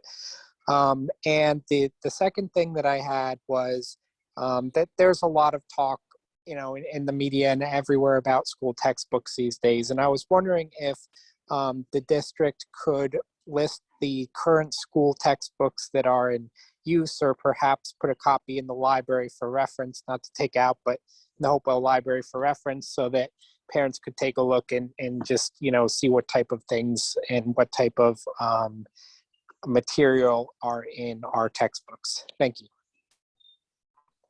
Thank you, Mr. Coco. Do we have anyone else for public comment? Yeah. Suze Polinsky. Hi, good evening. I live in Hopewell Township. My name is Suze Polinsky. Thanks, both explanation tonight about the diversity, equity, inclusion efforts that the district has made, and also for the really clear explanation last week, I apologize, last month at the board meeting, about the amaze.org website and the, I believe, I would encourage folks to go back and look at it that are concerned about it. Some of the videos that people are referencing are meant to be explanatory for parents, are meant to help parents talk kids through. And when I've looked at it, I've found it very nicely labeled about what is for younger kids and what is for older kids. And I would encourage parents to take a look at that. So I'm grateful that the district continues to offer as many viewpoints to our kids as they can, and for the explanations that you've made so far. Thank you. Thank you, Ms. Polinsky. Do we have anyone else for public comment?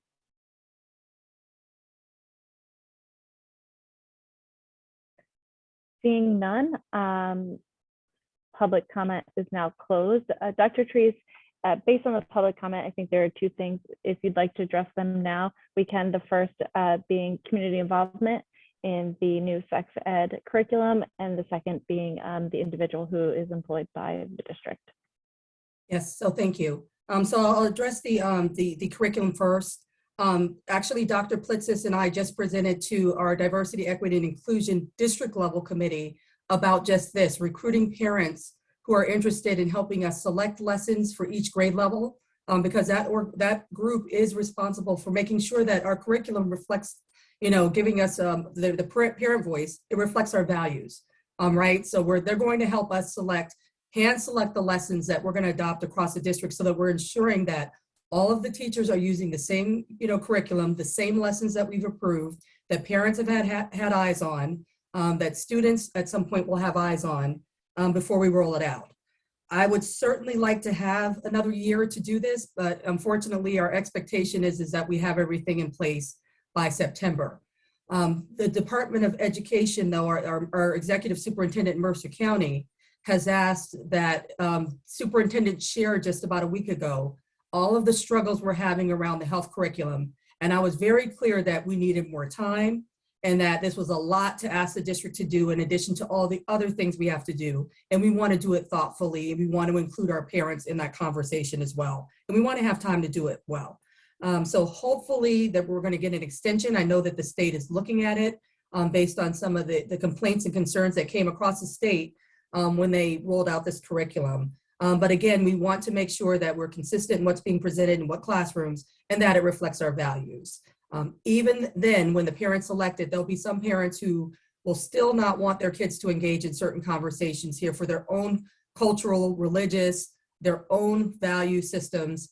And parents will still have an alert when those lessons are, and still will be able to opt out. We won't change any of our protocols around that at the elementary, middle, or high school level. And we won't be talking about sexual activities or sexuality K-5. I know that's an option in the plan. That's not something that we're looking to adopt. Again, any of those resources were parent resources for you to have conversations with your kids, not to be used in our classroom. And then finally, in regards to the case, this is an open case right now with litigation, with investigations around new allegations. I am not at liberty to have any conversation around any of that right now. And I'm sorry that I'm not going to be able to give you more than that this evening. But I can tell you that we take all accusations of sexual assault, abuse, or misconduct in our classrooms very seriously. We report all of those to the authorities, and they are thoroughly investigated, as is the case with this one. And the new allegations have been reported and are under investigation as well. Thank you, Dr. Trees. Just one more thing Mr. Colavita reminded me of. Did you want to address Mr. Coco's idea about having our textbooks available for the public? Yes, thank you. Our textbooks are in a constant need of replacement, but yes, parents can always ask for our list of our textbooks. They're in each curriculum guide. One of the other projects we have this summer is we're going to have those guides online. So parents will be able to look online, see any of the mentor texts, any of the textbooks titles for your student. And we can always get you copies of anything that you need, the textbooks. I don't know if we have enough to have everything in every library because they're very, very expensive, hundreds of dollars sometimes a piece. But we also have them available online. But if a parent wants to borrow a textbook, we certainly have made that available to parents as well. I don't think we have anything controversial in any of our textbooks. Right now, we're in a moment right now where we're looking at trying to select new ones and trying to get away from, whenever possible, using textbooks at all. I would like to evolve to, because they're very expensive and they get outdated very quickly. And the kids, they turn these back into us and they look like they haven't even been cracked. But right now, the hard copies are just as expensive as the online. So where there's no savings with that, and some students do still need those hard copy textbooks. But trying to get away from that and using primary and secondary sources like we did with the Witness Stones project is something we'd like to evolve to at some point. So thank you for reminding me of that when I forgot about that one. Thank you, Dr. Treese. Okay, we are going to move on. Are there any items of old business?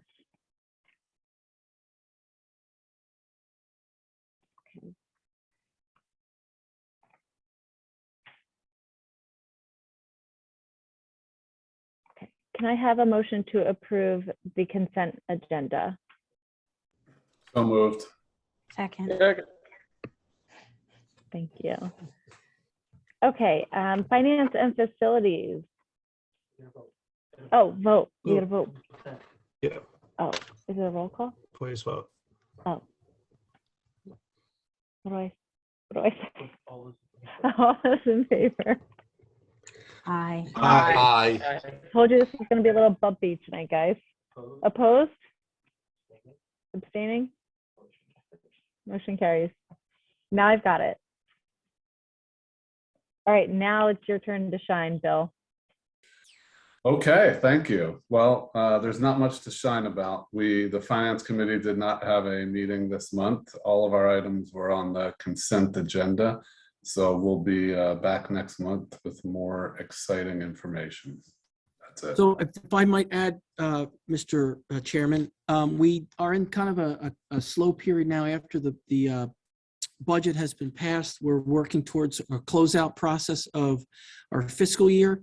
We will have next month with our committee our final quarterly report to kind of give the committee and the board a position of where we are, where we're going to close the year out, what monies we might have to set aside for capital projects. We'll also start talking in earnest about how the start of our summer construction season will be. So that's what we'll be looking for in the month of June. Thank you, Mr. Calavita. Perfect, thank you both. Education Committee. Hi, so we met last Wednesday on the 11th, and the bulk of our meeting was about the Witness Stones project. And so I'm not going to go into depth about it since we've heard a lot about it already, but Nicole Gianfredi did say that, she just felt this overwhelming amount of pride and, and this power of being in the room with folks where there were descendants of enslaved people. And so she was super excited about what has happened and the planning that they're starting for the next one. And I was super excited to hear that that wasn't their one and only. So that was good. And then we did talk about briefly transportation for some field trips, maybe some out-of-state transportation, making sure that they would be able to get there safely, even if we are in the midst of a bus shortage. Maybe perhaps they could take the train if they were going into the city for something. And then the other thing that we need to just address, and that is at our last board meeting, at our April meeting, Dr. Bertel presented some of the elementary math pilots. And after they took some teacher data, it was decided that the district would go and adopt the Envision Math. This will begin by being rolled out in the grades K 2, and 4 next year. And then a full rollout will be following that in the school year of 2023 to 2024. So we're going to need a roll call vote to adopt this.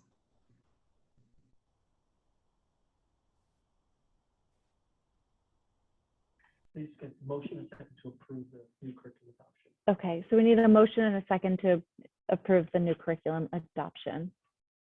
I'll move. Second. Okay, now we can do the roll call vote. I'm sorry, I lost my internet there for a second. I totally missed everything you just said. You're good. Okay. So right now we have on the floor the adoption of the new curriculum. So Ms. Driver, Yes. Ms. Genovese, Yeah. Mr. Herbert, Yes. Mr. Mason, Yes. Mr. Resnick, Yes. Mr. Sawicki, Yes. and Ms. Grillo. Yes. Motion carries. Thank you very much. Thank you. And that's all that I have to share with you today. Thank you, Ms. Driver. Okay, moving on to personnel. I do need a motion to move the personnel agenda. Motion. Second. Thank you. Okay, so the Personnel Committee met just before this meeting. We have actually a pretty big agenda, so I'll go as quickly as possible. You'll see in there are some personnel appointments, so some resignations, some movement of positions, transfers, some new hires to replace those who are retiring we had seen earlier tonight. We also have some ECA appointments on there, so this is a lot of ESY, kindergarten camp, IEP meetings. We discussed also the per diem hourly rate. So a couple of things with this. First, minimum wage is going to be increasing in January. So we are looking to increase our rate to match that number starting July 1st so that we don't have to do a mid-year adjustment. And then this increase in rate will definitely make us more competitive with area districts, particularly with substitute teachers and substitute nurses, as well as some other positions. We also discussed a job description about the skilled craftsperson and carpenter role. That will be up for approval to the board at next meeting, so we'll discuss it then. We are looking for your approval tonight to move a part-time admin in Tana's office, in the HR office, to a full-time administrative position. So this person is currently at 0.67, so actually about 2/3, and we're looking to move that person to a full employee. It's not going to affect health benefits. This person's already eligible and receiving health benefits, but there has been a large increase in work in the HR office over the last couple of years. It's a bunch of different systems that we've been implementing for absence management and personnel files, databases and systems. So workload has increased significantly. Alex, did you have a question? I was coughing. I do, but I'll wait until afterwards. That was only a cough. That wasn't a question yet. Almost done. So we also discussed some of the search committee updates. The Central High School Vice President, so we interviewed 16 people and the committee chose not to move forward with any of those that were interviewed. So they have extended the search and they're going to reconvene interviews the first week of June. The Supervisor of Special Education has been open for about a month. So we have it narrowed down to 8 candidates for interviews, some of which are internal candidates. So that's very exciting. And then we have the English Supervisor position, and we're going to be conducting interviews the second week of June for that one. The hope is to have some recommended hires for the middle of June so that we can get those approved by the board and they can put in their 30 or 60 days notice and be able to start by the beginning of the school year. Any questions? So just want to double check on something. Was looking at the personnel actions and it says for Miss Underwood, it says appointment as an elementary school teacher at Timberlane. If you look at the agenda. Yes. I was wondering if that's accurate. Yes, it's her certification is K6. So she can go to 6th Got it. grade, but it's at Timberlane. Okay, thank you.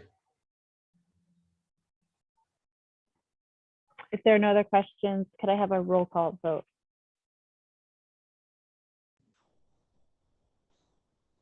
Mr. Herbert, Yes. Mr. Mason, Yes. Mr. Resnick, Yes. Mr. Sawicki, Yes. Ms. Driver, Yes. Ms. Genovese, Yes. Ms. Grillo. Yes. Motion carries. Thank you, Mr. Calavita. Next up, we have community relations. Mr. Mason. Yeah, we met last week. We went over two things. I'm sure everyone saw the email that was sent out regarding COVID. Numbers going up. We're monitoring those numbers. You can read the email. The most important thing I'm going to say from that, people, if you're sick, stay home, please. Let's change that mentality we all have that we're going to tough it out. We're going to get to school, even if it's not COVID. If you're sick, stay home. Let's all do our part. It's not hard. Nobody wants to go back to masks. Nobody. So that's my soapbox for that. The other thing we went over was the presentation that Dr. Treese gave earlier today, which thank you for giving that. As everyone, everyone can make their own judgments about the presentation. I will just say the work that this district does, I think, is amazing. I think when stuff happens, so many districts do that knee-jerk fluff that they just want to get out there so they can feel good about themselves and say, look what we did. Where in this case, and I absolutely love the story that Dr. Treese tells about Dr. Smith coming to her wanting to do it. And she said, no, we're doing it only if we're doing it right. And we are. So I want to thank Dr. Treese. I think it just shows the type of leader that we have, the type of leadership we used to have, and the type of leadership that continues at our school that's going to continue. So we should all be grateful that we have that. And just thank you. You're putting in the hard work. It's not easy. It's continuing. The issues are out there, and we're doing our part. So thank you for your leadership, and let's continue. And as a board, we'll continue to support moving forward and continuing this. I don't know what way to put it, but continuing what we're doing. So thanks. Thank you, Mr. Mason. Your mid-meeting pep talks always make me smile, so appreciate you and them. Social emotional learning, we have Anita, you are up. Is she here? She's not here. Is She's anyone not here, on but that I can committee? speak. Great. So we met on April 20th, and first we celebrated all of the successes of our SEL Day that was April 18th. There were different activities across the district that our amazing administrators and teachers in each of the buildings coordinated for the children. And we discussed also the May 4th Mental Health Awareness Day and the cool activities that were being planned. We had our older students at the secondary level travel to the different buildings, the elementary buildings, and provide activities for the elementary schools. And then we discussed on May 26th at 7 o'clock, thanks to Heidi Kami, we're going to present Chasing Childhood. We're going to have a parent virtual viewing and a discussion with a panel. So that will again be May 26th at 7 o'clock. And we also reviewed all the breakdown of services provided by our district counseling team, which is quite amazing and has been really holding our hands through these last 2 years, all of us, staff and students included, and families. So shout out to everyone who works in our counseling departments across the district. And that is it. Thank you. Thank you, Ms. DiNardo.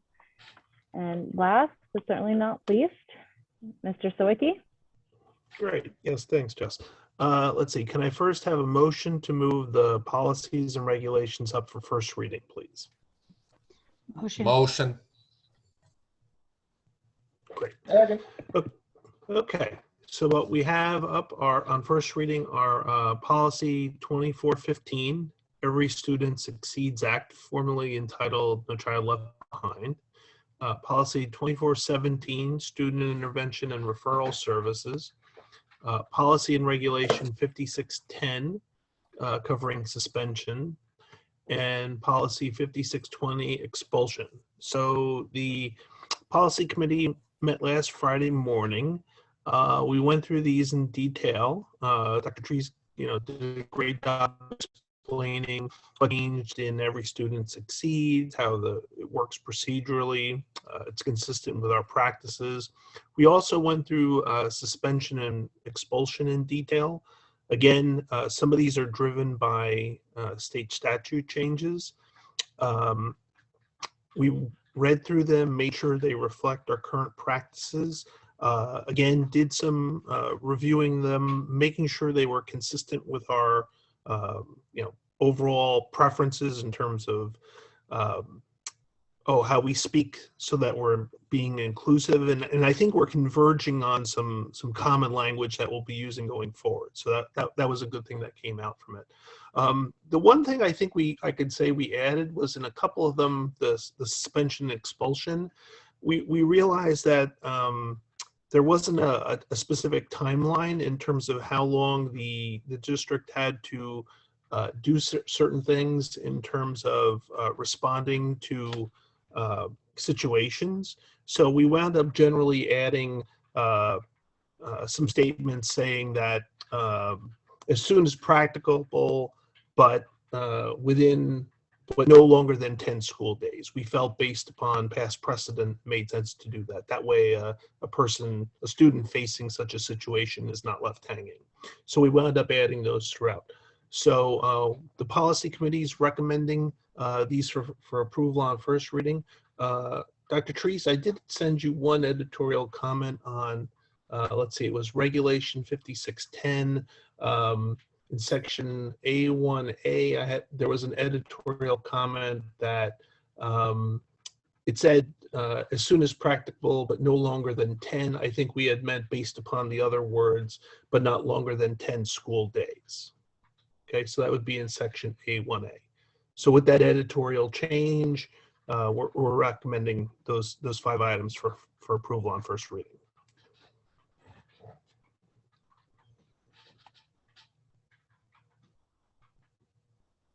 Any questions from the board? All those in favor? Aye. Aye. Aye. Aye. Opposed? No, thank you. Okay, can I get a motion carries. to move? Oh, great. Sorry, Jess. Yeah, can I get a motion to move the items up for second reading, please? Motion. Second. Okay, so here we have policy and regulation 8645, bias crimes and acts revised, and policy 5541, anti-hazing. So these we discussed last time. We did not have any changes made since the last since first reading. So we're recommending these be approved for second reading and go into an action.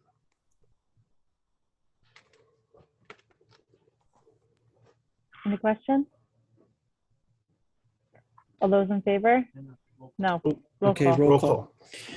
Okay, Mr. Mason, Yes. Mr. Resnick, Yes. Mr. Sawicki, Yes. Ms. Driver, Yes. Ms. Genovese, Yes. Mr. Herbert, Yes. Ms. Grillo. Yes. Motion carries. Great, thank you. Yep. Review.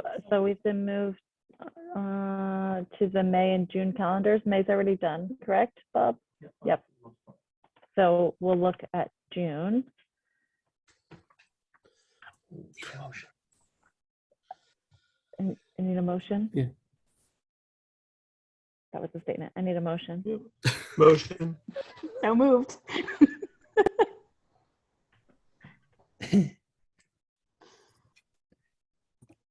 Okay. Wants to go first? Tana, do you want to stay on the 27th? It's late. I know it's late. Or do you want to move it earlier? If we do anything earlier, it would be great if we could do it earlier in the month. Just for those. How early do you want to do it, Tana? So could we do it maybe, I don't know, like the 9th or 10th? I don't know if there's any time during the day we can do it or right after work. should know everything by then.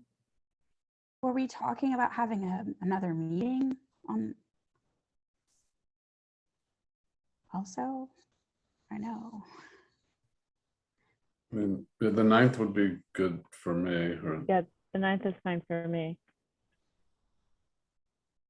I can only do it after school, like no earlier than 3:30 if we do it on the 9th. I cannot do it on Friday the 10th. What time do we want to do? Did you say 3:30 or 4 o'clock? The very earliest is 3:30. If you want to do 3:45 or 4 o'clock, that's better for me, but I mean, I can make it happen at 3:30. That's the earliest I can make it happen. We can do a Zoom too, Jess, if you want. Yeah, let's do a Zoom. 3:30? Okay. Yep. Okay. Bill and Adam, I was thinking about the 21st of June. Tuesdays aren't good for me. Okay. The 22nd is graduation. Do you want to try the 15th of June? The 15th, yeah, I could do that. Adam and Jackie? Just checking, would it be 5 o'clock? If it's 5 o'clock, that's fine. Yeah, that'd be fine. Yeah, that works for me. Good 5 o'clock. Jackie, good? Sorry. Okay. Ed program. What are you thinking, Vicky? Do you feel like you need to get something in before graduation, or?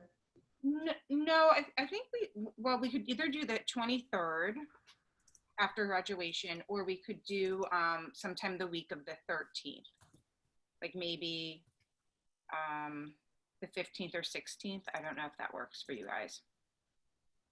So just for me, that week is bad for me because it's the last week of school. Mm-hmm. So that it would be hard.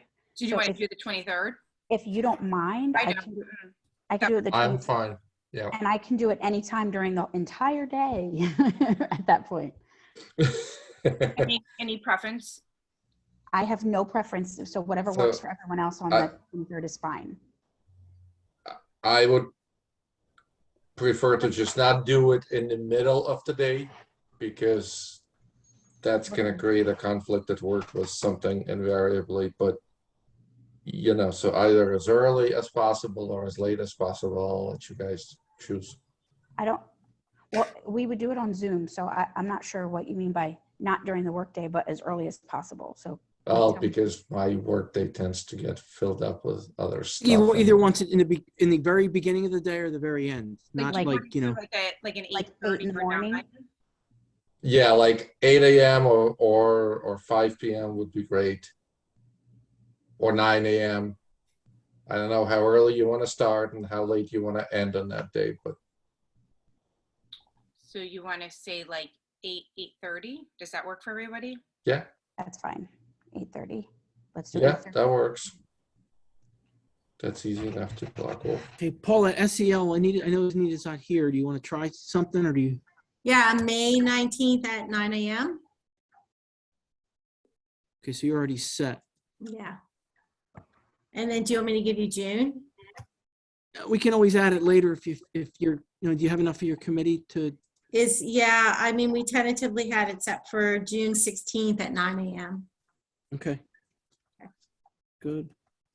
Community relations? What works for people? I love doing my back-to-back with EdCom. I don't know. We like doing that we do EdCom first and then hop right into community relations at 9:30. That works. I'm good. Vicky, do you think we'll need more than an hour? 8:30 to 9:30 is good? Okay. All right, so then let's do, that's fine. I just like doing it that way. If someone has a problem with it, I don't care. I'm flexible with work. That works. Cool. Okay, and Adam and Rosetta, the policy committee. So I really liked it on Friday. Does that work for you all? That's generally the best day if we're doing it in the morning for me, Rosetta. Yes. Is 8 o'clock too early, or do you want to make it later? 8 o'clock's fine. It's just which day? The 17th, I'm sorry, of June. Yeah, that's fine. Yeah, that works for me. Does that work for you, Jackie? Yeah, that works for me. All right. Sounds good. 17th at 8 o'clock. June 17th at 8 o'clock. Got it. Yep. Did you want to talk about the June 13th possibility or no? At this point? For a meeting? Yeah. Yeah, so because of the hires that we have for administrative positions, we are hoping to add another quick board meeting on the 13th. We would, the only action that we would be taking would be hiring the new administrative staff or any positions that were filled at that time, so that we can start the clock for staff who are leaving another district that have to give the 60 days. We want them to be able to start in earlier August and not, in late August or maybe in the start of the school year. We would need at least a quorum of board members who are able to attend, and it doesn't have to be in the evening necessarily. We've done this in the past. We've had a 9 o'clock meeting. We could do it on Zoom or have some people in person as well, just to be able to get the clock rolling on these folks so they can resign. I would be fine if it's in the evening during the usual time. Believe it or not, I have a standing 9 a.m. on Monday that I need to be in. So, but yeah, if we do it during the usual time, or even at 6, if people want to do it a bit earlier, I'll be fine. Can't do an evening time that day, but I can do the daytime time. So how about this? We'll leave it out for now. We'll reach out to you guys with a couple of dates and times in and around the 13th, just to get this clock rolling so we can get these folks in place for September. We'll reach out during this week. And the other question is, if you do it via Zoom, then there's more flexibility on my part. I don't know if that's an option, if it's just a very limited agenda meeting. I don't see why not, Bob. We can make that happen, right? What's that? Make it Zoom. Yeah, we'll talk about, there's just some logistics as to the way to do that. You have to advertise it in a special way. Got it. Okay, we'll work around June 13th and get back to y'all.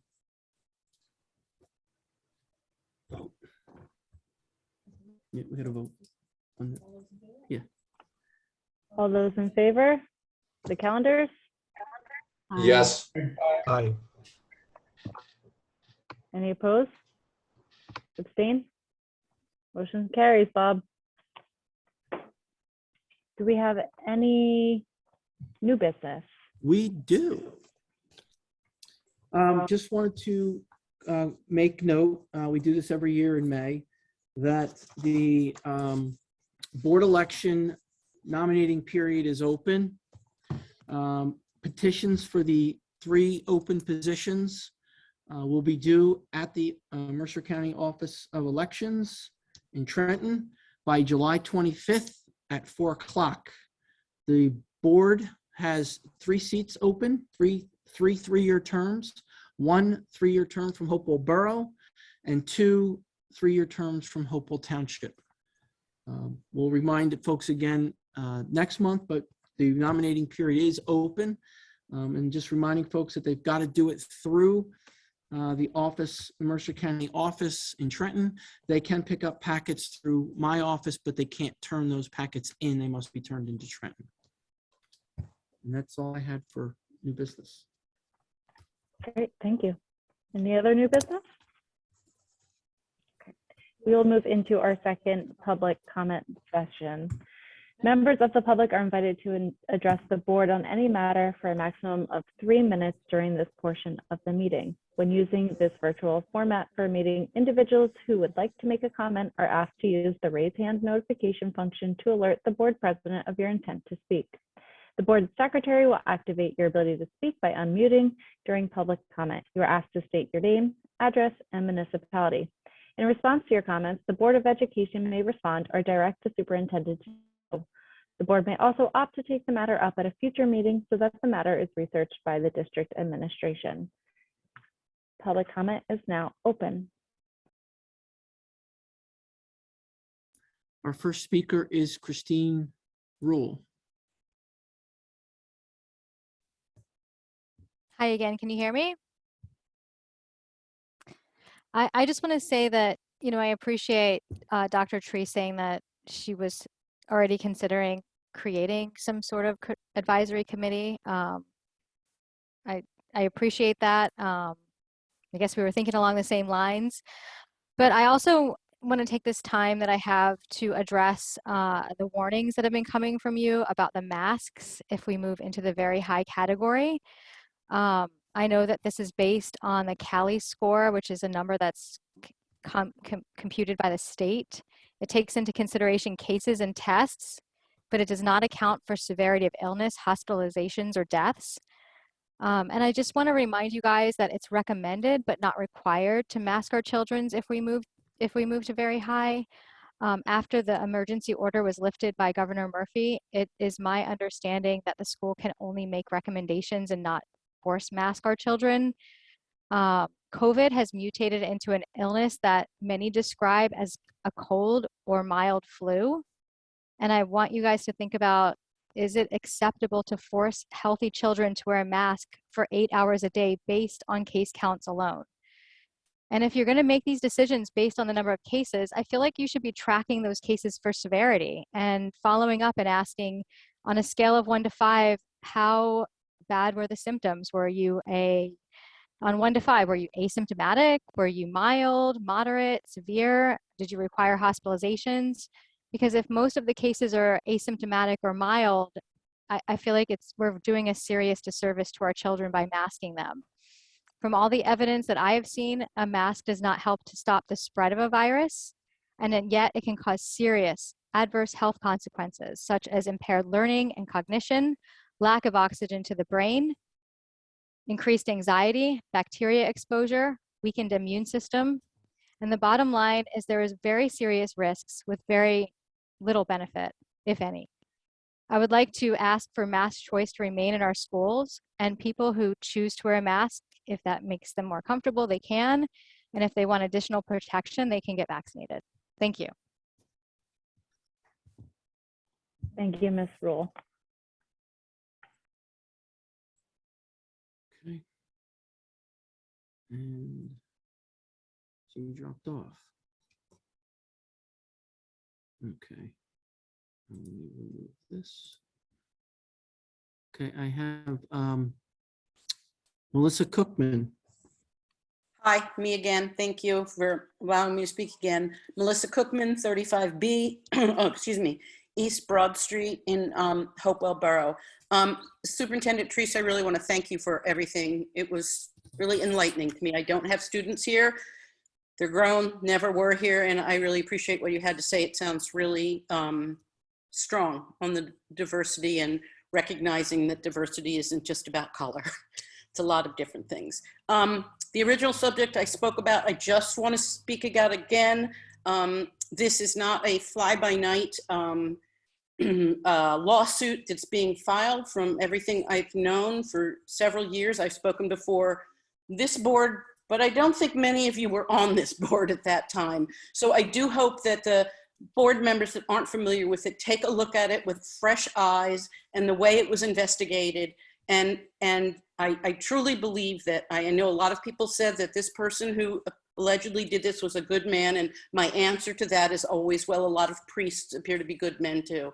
So please, I hope that there can be some true objectivity and really look at it.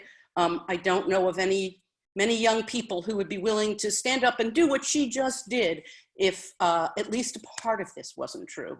I believe it's all true, but I just hope you'll take it seriously in your investigations. Thank you for your time. Thank you, Ms. Cookman.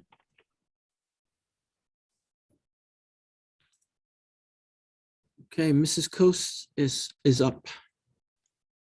Yes, Dr. Treese, I know there seems to be a little confusion about Darren Lewan's email from April the 6th, because I have it in front of me, and he clearly says we encourage you, referring to the board endorsed human sexuality curriculum resources, to review these parent, guardian, educator resources to continue or start a conversation with your child.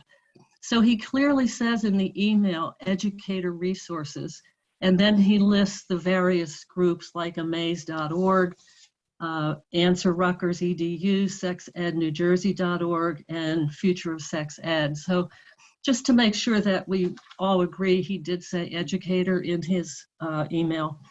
And I guess I have two questions. Could you please maybe explain further what you meant by having the Human Sexuality Committee be part of the diversity, equity, inclusion? I wasn't sure if I understood that. And the second question was, did you say that there will be no changes to the K through 5 human sexuality curriculum, that all changes that are made in anything will be from 6th grade on? So I just appreciate some clarification. Thanks. Thank you, Ms. Kosis. Do we have anyone else for public comment? We have a new one.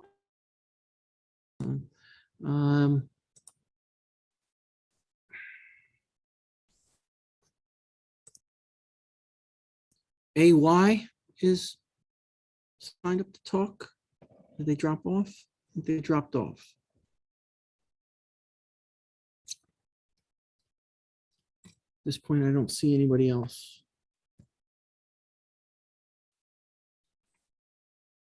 Okay, if there is no one else for public comment is now closed.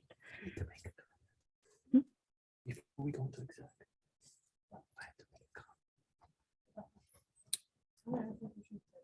Okay. Sorry, Bob's giving me direction from across the room.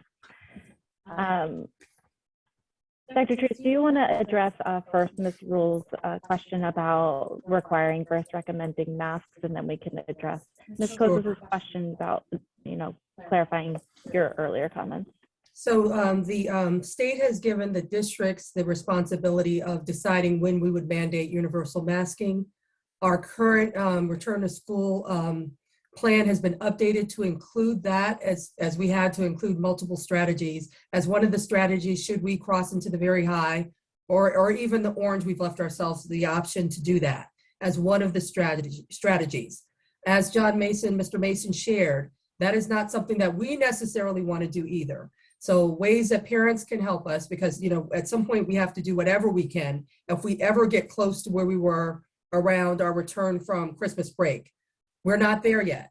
Hopefully we will not get there. So what could help us not have to go there, because just like you, I don't want to be wearing a mask either, but I'm also sitting home right now with COVID. So, and it started out as me testing negative. I masked the whole time I was sick to make sure I was protecting myself and others. It was a sinus infection. And at some point I did contract COVID, and now it is officially COVID, but the whole time I was home. When I was really, really sick, when I felt like my symptoms had eased off, I was testing the whole time I was negative. I had my mask on anytime I was in schools or around anybody. Then I ended up at some point testing positive for COVID. When I got worse again, I said, let me test again, and it was positive. So just staying home, even if you're vaccinated, even if you're triple vaxxed, quadruple vaxxed, if you're having symptoms like a cold or anything, stay home. Because quite frankly, the country hasn't not started treating this like an endemic, Mrs. Rule, like you were suggesting that we just kind of treat it like any other illness. They're not, and the health department is monitoring our numbers. They're monitoring clusters. They can require us to universally mask at some point as well if we continue to go down the wrong direction of numbers. I'm hoping we're going to come out of this soon and we won't get there. And we are just taking it a classroom at a time, a grade level at a time, as not to impact everyone. And now that the weather's improving, we're hoping to get outside and do some things that will help kids be able to get away from, not be on top of each other as much, because when it was raining, we were stuck inside more than we wanted to be. So again, I agree with you. I don't want to go there again, but we do have the ability to do that if we have to. And that would be really, my hand would be forced if we go there. To cover again, the question about the curriculum, Mr. Lewin gave resources that were parent and educator resources. The curriculum has not been written yet. The Diversity, Equity, and Inclusion Committee, the district level one of their roles is already curriculum development and kind of helping us select lessons to help us edit curriculum. That is one of the charges of that group that already exists. And we've already presented that we want parents involved in selecting these lessons. So if you're interested in that and you're a parent, you're interested in being involved, we need you to join your school-based one, reach out to your school principal, or just reach out to us and send us an email and we can get that to your school principal as well, if you'd like to be involved in that. And it won't just be lessons around that. You'll also be helping with other curriculum things where we need parent input on. So we would love to have parents involved as much as possible and students, whenever we can to get them involved. That's age appropriate. And then finally, again, I can't make any comments about the case. And I think that your comments were really just for the board, to get up to date on the matters of this case. So I can't make any other comments beyond that. Did I leave anything out, Ms. Grillo? I think I got, okay. Nope. Before we move into executive session, I think Mr. Calavita has a comment. Yeah, I just wanted to, there seemed to have been some misunderstanding regarding a comment I made during our answer to public comment at the public hearing we had last week on the budget. I had been referring to some of the things that were driving our budget increases, and I referenced out-of-district tuitions. It was just making that reference that there are things that are out of our control that increase each year. I truly support and have always supported the proper and placements of all of our special education students, whether it be in the district or out of the district. Was just trying to explain how increases in tuition can affect our budget. Yeah, and just to piggyback, what he meant was he was talking about the 10% rise in the tuition. What he meant was we start the year in the schools that we send our students out of District 2, and whatever the cost, if we feel like that's where they need to go, we spare no expense. So we get one tuition price, and then they can come back to us sometime during the school year with little notice and say, we're raising that tuition 10%. And we have to come up with that money in the school year when we haven't budgeted for it. And we do, because our kids are important. We find it somewhere, we move things around, we don't buy something else because our kids come first. So that's something when he meant there's an unknown there, he was trying to kind of point out that they're not held to a 2% camp like we are. They can just raise the tuition price on us. And they've been passing a lot of the COVID expenses on to us. And we are willing to absorb that because our kids come first. Mm-hmm. Thank you both. Can I have a motion to move into executive session? To discuss HIB. To discuss an HIB matter and litigation. No action will be taken. So moved. Good. All those in favor? Aye. Opposed? Abstain? The link to the executive session is in your board calendar.